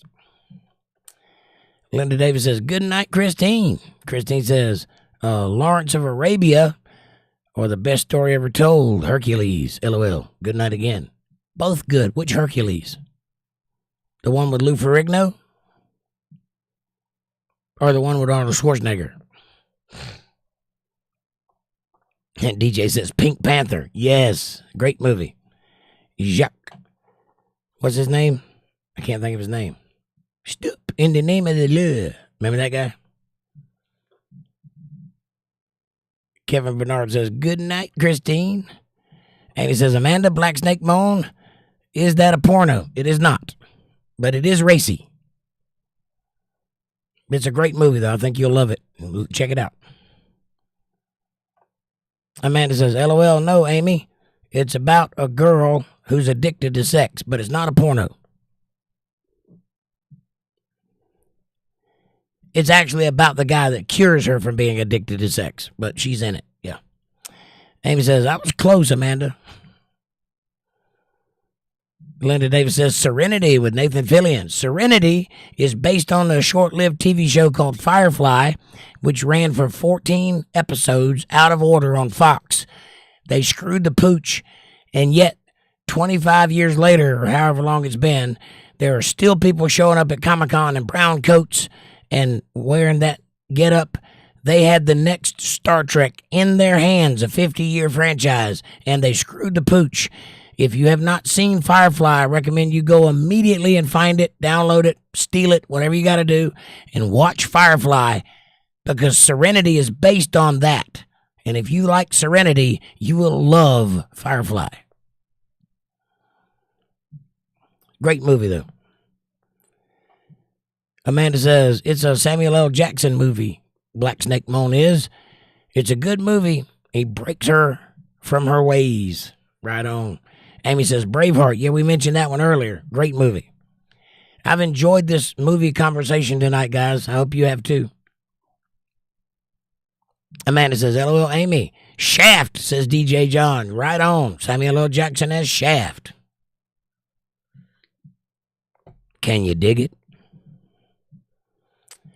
Hey. And no, it's not a 2 girls, 1 cup kind of thing, Bambi and Godzilla. I figured it wasn't. Debbie said, Amanda, I would run if Josh Duhamel was waiting for me. Do you like the other guy? The Josh Duhamel lookalike? I can't think of his name, but he played Raylan Givens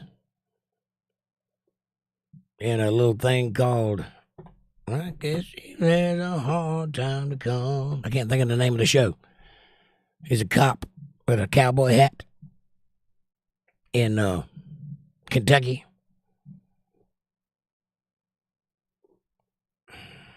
I can't think of the name of the show, but it's a good show. Amy says, Dragonheart with Dennis Quaid and Sean Connery. Right on. Good movie. Amanda says, LOL, Debbie. Amy says, Natalie Portman was in V for Vendetta. Yes, and if you like Natalie Portman, you should watch Leon the Professional. It's her first big role, and she's very good in it. And it will make you think it's going to go one way, but it don't go that way. So don't freak out and give up on the movie. Kevin says, Snatch. Snatch is a Brad Pitt gypsy fighter movie, right? It's a good movie. I saw it. They came out at the same time, Lock, Stock, and Two Smoking Barrels. Norman Reedus, thank you, Amy. That's the guy who was in the Boondock Saints and The Walking Dead. Norman Reedus. Norman Reedus plays Daryl Dixon in The Walking Dead, right? Kevin says, Goodfellas and Casino, both good mobster movies. Oh, yes. Linda David says, Overboard is another chick flick I can watch over and over. It's a great movie. And that's the one with Kurt Russell and Meg Ryan, right? I love that movie. Kevin Bernard says, Alien, the original one. Exactly. That's a Ridley Scott movie with Sigourney Weaver, and she is fantastic. If you like Sigourney... What? If you like Sigourney Weaver in Alien, you should also watch Galaxy Quest, who stars Sigourney Weaver in a completely opposite role of the one she played in Alien. Equally as good, though. Both sci-fi movies. However, Aliens, with an S, is better than Alien because it's action-oriented also. And that was James Cameron, not Ridley Scott. But that's the end of the Alien franchise as far as I'm concerned. Alien versus Predator and all this other stuff that's come out, that's not it. They're trying to do the same thing with Predator now, which was a great movie with Arnold Schwarzenegger in it. They should have left it alone. Yes, I like the one with Danny Glover, too. It has its own little qualities. But it's a one-off sequel. Leave it alone. They have ruined it now. Now the Alien, the Predator, looks like Michelle Obama in the new movie coming out. I don't think that's by accident, by the way. And the new movie is from the alien's perspective, or the Predator's perspective. Also, don't think they should do that. But if you like a good quality Alien movie, Predator. Alien, the original, and Predator, the original. Back to back. Great watches. Wildcats with Goldie Hawn before her crash pad lips. Oh, DJ John, Wildcats. Yes. Amanda says, yes, I love that movie, Linda. Right on. Amy says, I remember the Garbage Pail Kids. Yes. You remember the Garbage Pail Kids movie? You want to talk about a bad movie? There's one. It's not the worst one, though. The worst one is movie 42, and I stand by that.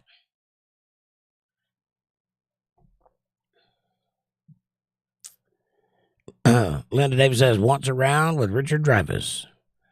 I don't know if I've seen that one. But if you like Richard Dreyfuss, you can either watch Jaws or Close Encounters with the Third Kind. Both great Richard Dreyfuss roles. Or Poltergeist.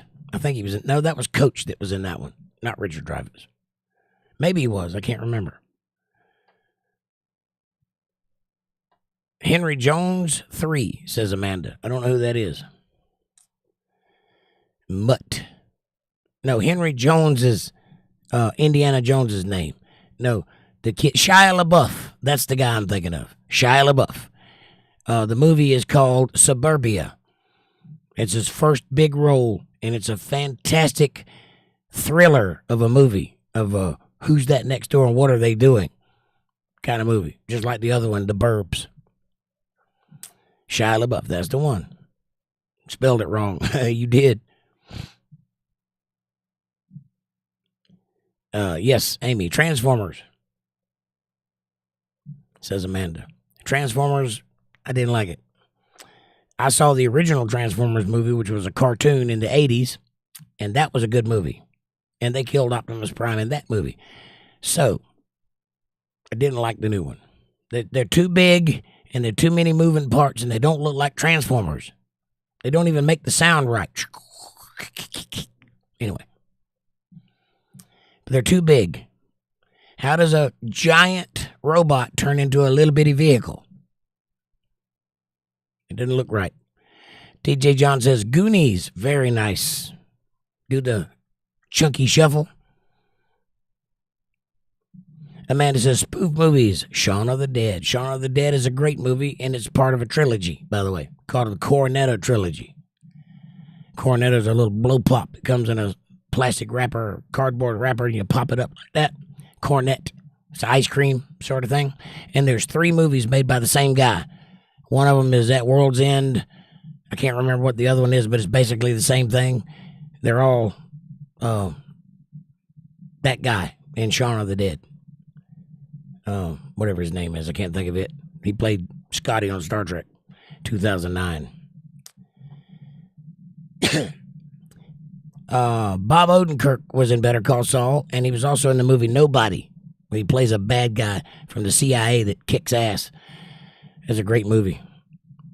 Walter White was played by Bryan Cranston, who was in Me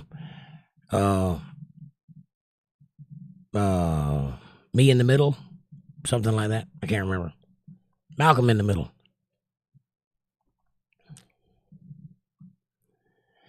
Kevin Bernard says, Body of Lies, Leonardo DiCaprio and Russell Crowe. I have seen that. I don't remember much about it, but I have seen it.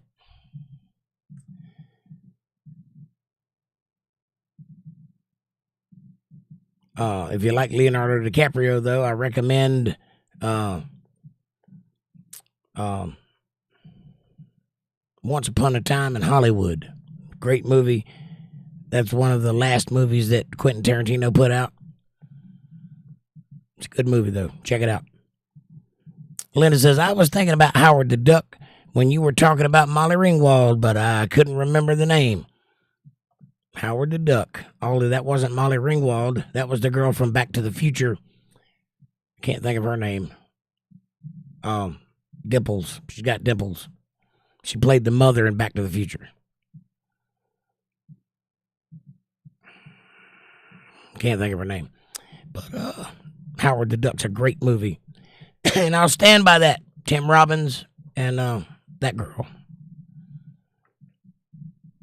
Goodfellas, says DJ John. Very nice mobster movie, yes. Amanda says, good movie, Linda. Horny little duck. Very. The first thing you see in that movie is duck titties. I mean, what were they thinking? I don't know, but I loved it. Flight of the Navigator, says Kevin Bernard. Yes, Flight of the Navigator.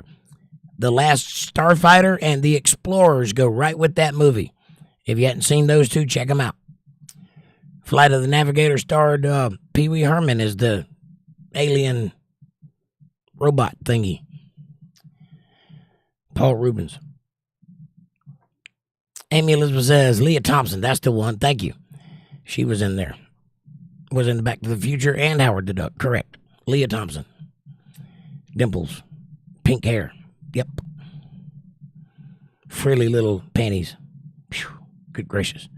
Moving on. Linda Davis says, Pretty in Pink, also another Molly Ringwald movie around the same time. Yes, Pretty in Pink, 16 Candles, Breakfast Club, and a few others.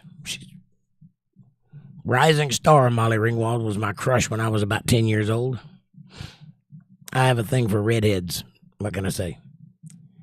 The Expanse. Thank you, Amanda. That's the name of the other space movie that's worth watching. It's good. It's serious. It's not serious like Star Trek. It's serious like reality. It's what it would be like if we actually lived in space. But The Expanse is a great TV series. I think you can get it on Hulu or Netflix or something like that. Amy Elizabeth says, when I was younger, I used to like Molly Ringwald. Yes, Linda. Kevin says, Abbott and Costello. Yes. Can't beat the greats. The Little Rascals. Yes. Or Laurel and Hardy. They came from a town up from where I'm from, Laurel and Hardy. Their faces are painted all over the buildings and everything where I'm from. Kevin Bernard says, Joe Pesci. That's the guy. Yep. If you like Joe Pesci, check him out in Lethal Weapon. There's a trilogy or 2 movies, Lethal Weapon 1 and 2. There might be 3. I can't remember. I think there's 3. Hell, there might be 4. I don't know. Anyway, Joe Pesci's in those movies too, and he's very good. That's a Mel Gibson, Danny Glover. Linda Davis says, Kevin, I had the collection of the original Little Rascals on tape back in the day. Nice. Amy says, I didn't like The Mummy with Tom Cruise, the big nose. I didn't like it either. And I thought it was beneath Tom Cruise. He must have owed somebody some money because he does way better movies than that one. I don't know what he was thinking, but that's not a good movie. Joe Pesci was Vinny, right. Kevin says, Lindy, Saturday morning cartoons, Abbott and Costello and Little Rascals. I used to watch Saturday morning cartoons. I wish they'd bring that back. Big part of my childhood. My favorite was the Roadrunner and Coyote and Tom and Jerry and Bugs Bunny and Elmer Fudd and Daffy Duck. That was my favorite. The Three Stooges original, says DJ John. Right on. Ambo. Kevin says, DJ, yes. Amanda says, yes, DJ, the movie is good too. Amy says, driving while listening. And Amanda says, drive while listening safely, Amy. Stand By Me, Kids in the Tracks movie. Right on. That's a good movie. Movies like that are good movies too. Bronx Tale, says Aaron. That's a good movie. A Bronx Tale. Is that the one with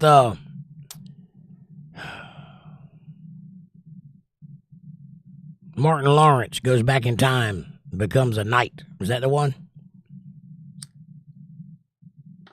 If you like Sean Connery, by the way, we were talking about him earlier. A great movie is called The Last Night, where he plays Richard the Lionheart. And also the guy that played the Joker in the new Batman movie was in that movie too. The Last Night. Check that out. Crimson Tide, says Kevin. Absolutely.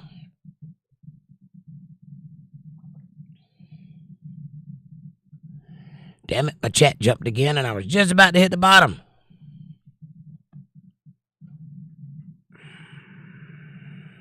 Thirteenth Warrior is the Antonio Banderas one. Thank you, Aaron. Dante's Peak is another good one, DJ John. Twin Peaks is a good series. Kevin Bernard says, Fallen, Denzel Washington. Yes, anything with Denzel Washington. If you like that movie, check out the movie Flight.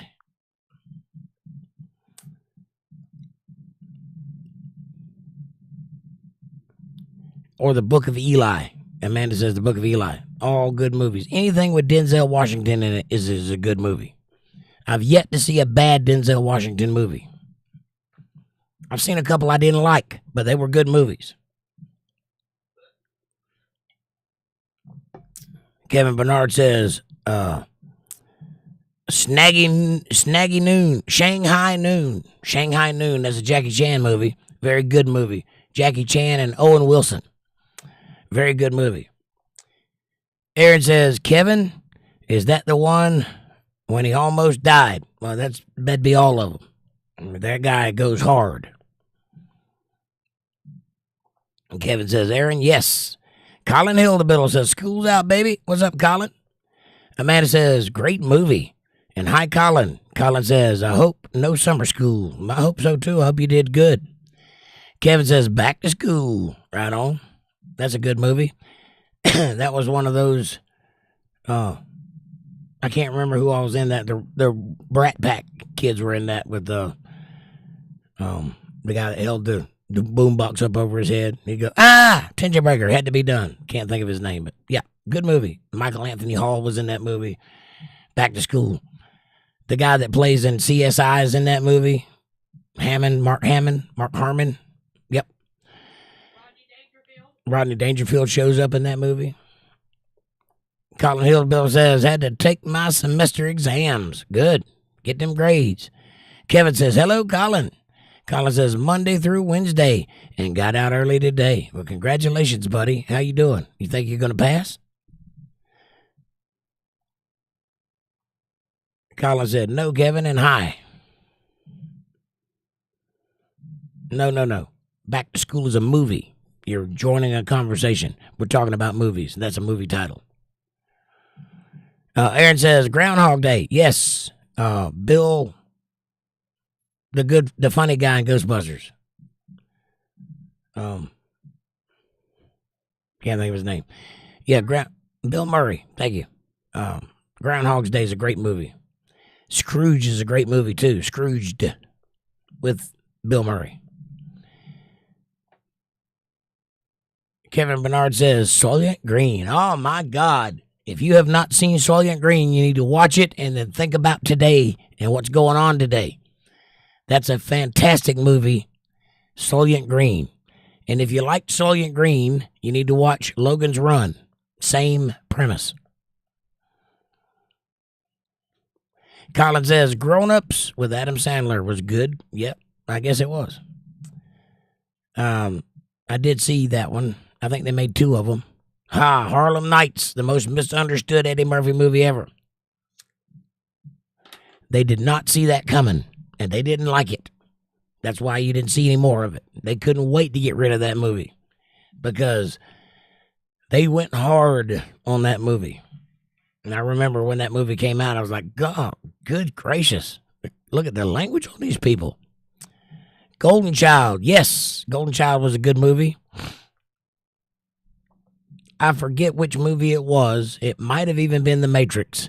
I can't remember. But Eddie Murphy opted out of it to do Golden Child instead.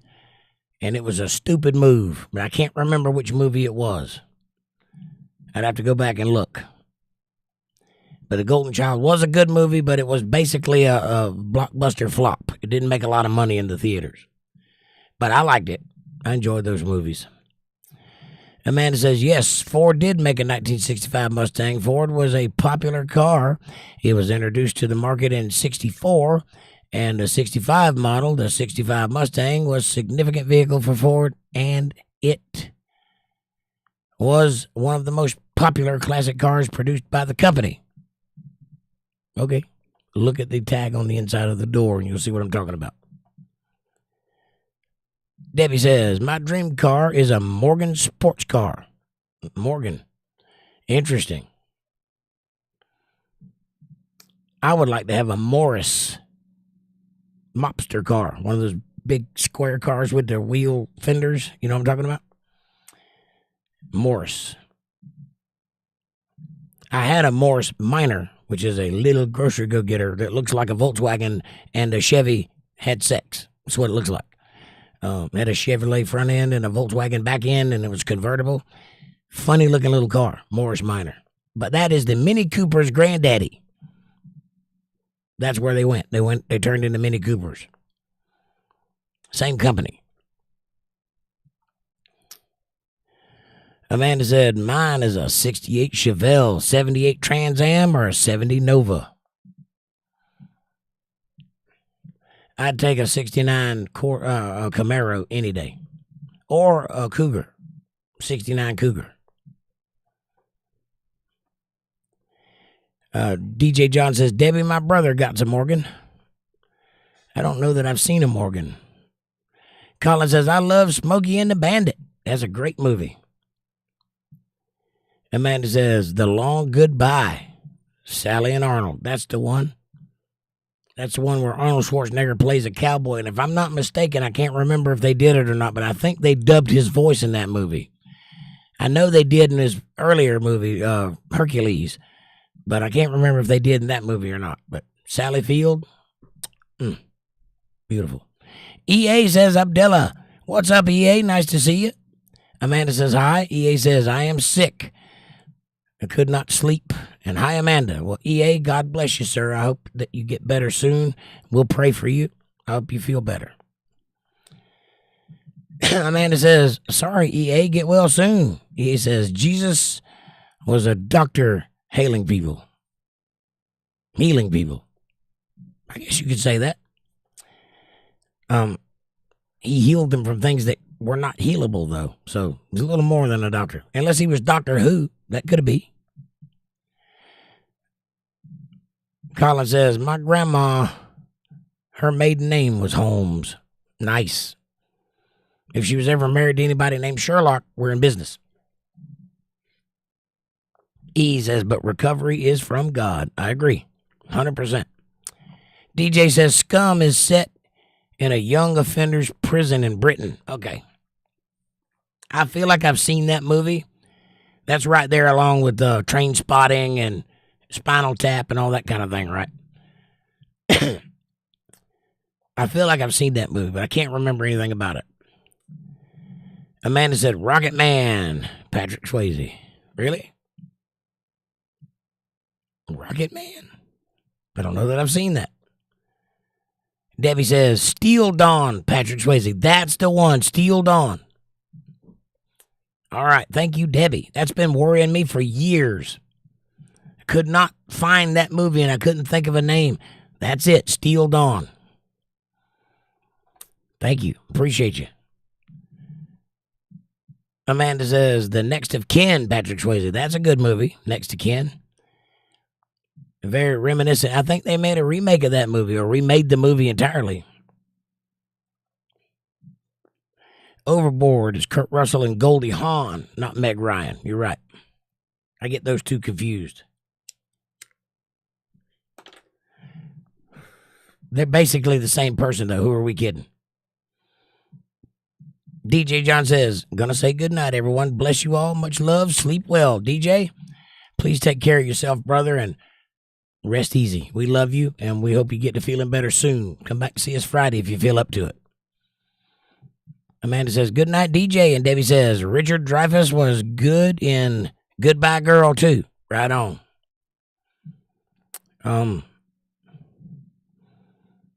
Amy says, Enemy Mine. Yes. Dennis Quaid and Lou Gossett Jr. Very good movie. Two guys stuck on a planet together. Dennis Quaid and Lou Gossett Jr. I think it was Lou Gossett Jr. Pretty sure it was. I could be wrong about that. Anyway, it was a good movie. It's a very good character study of those two people. There's also a movie called Wilder's Napalm that was filmed in my neighborhood in a trailer that I drove by on a daily basis, and I didn't know they were filming a movie there. But also, Edward Scissorhands was filmed in my neighborhood, too. The portion where he's inside the house was filmed at Lake Hollingsworth, and I didn't know that either while I was living there. And also, there was a Eastgate Mall thing that they showed a picture of in Edward Scissorhands. That's in Lakeland, Florida.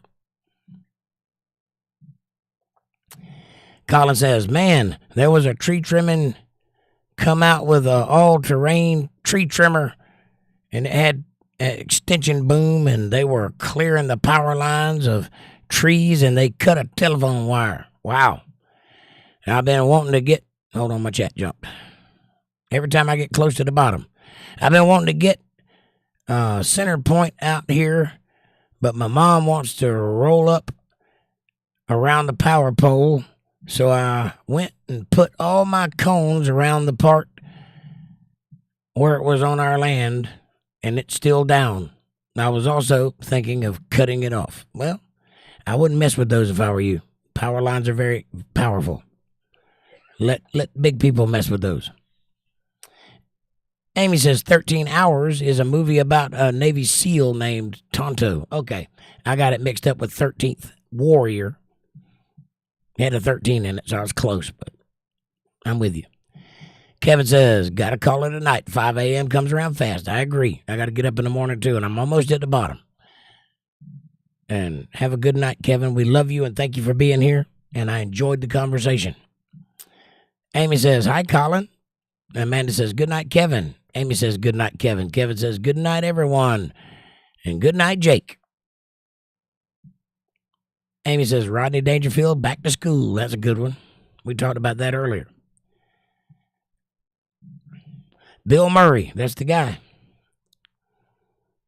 And Amanda says, if it was made after the 6th month, it is the following year instance. 64 and a half. Or 864 is a 65. 464 is a 64. Okay. I guess I just don't know anything about cars. Or are you going to be feeling weird when you find out I was right? Debbie says, DJ, is your brother single? I will marry him for the car, LOL. Ha ha. For that Morgan. That sweet Morgan. She's a good woman, too. You might want to talk to him about that. That's a good trade. Amy says, the Adam Sandler movie, Billy Madison. That was a good one. Is that the one you were talking about where he's a billionaire? Yeah. He goes to school and has a contest at the end. Yeah. Where he's like a retard, but he's got all this money. He's got a butler that he always tortures. Yeah, that was a good movie.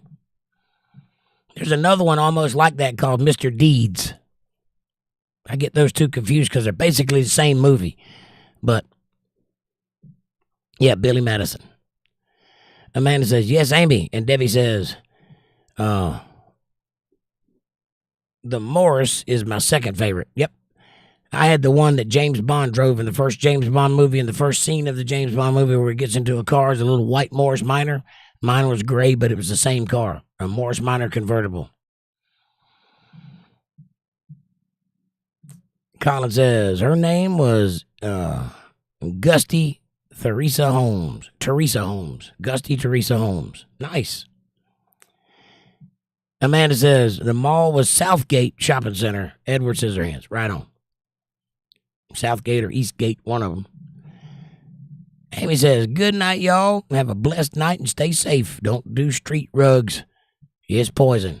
I agree with you 100%. Buy your drugs from a doctor.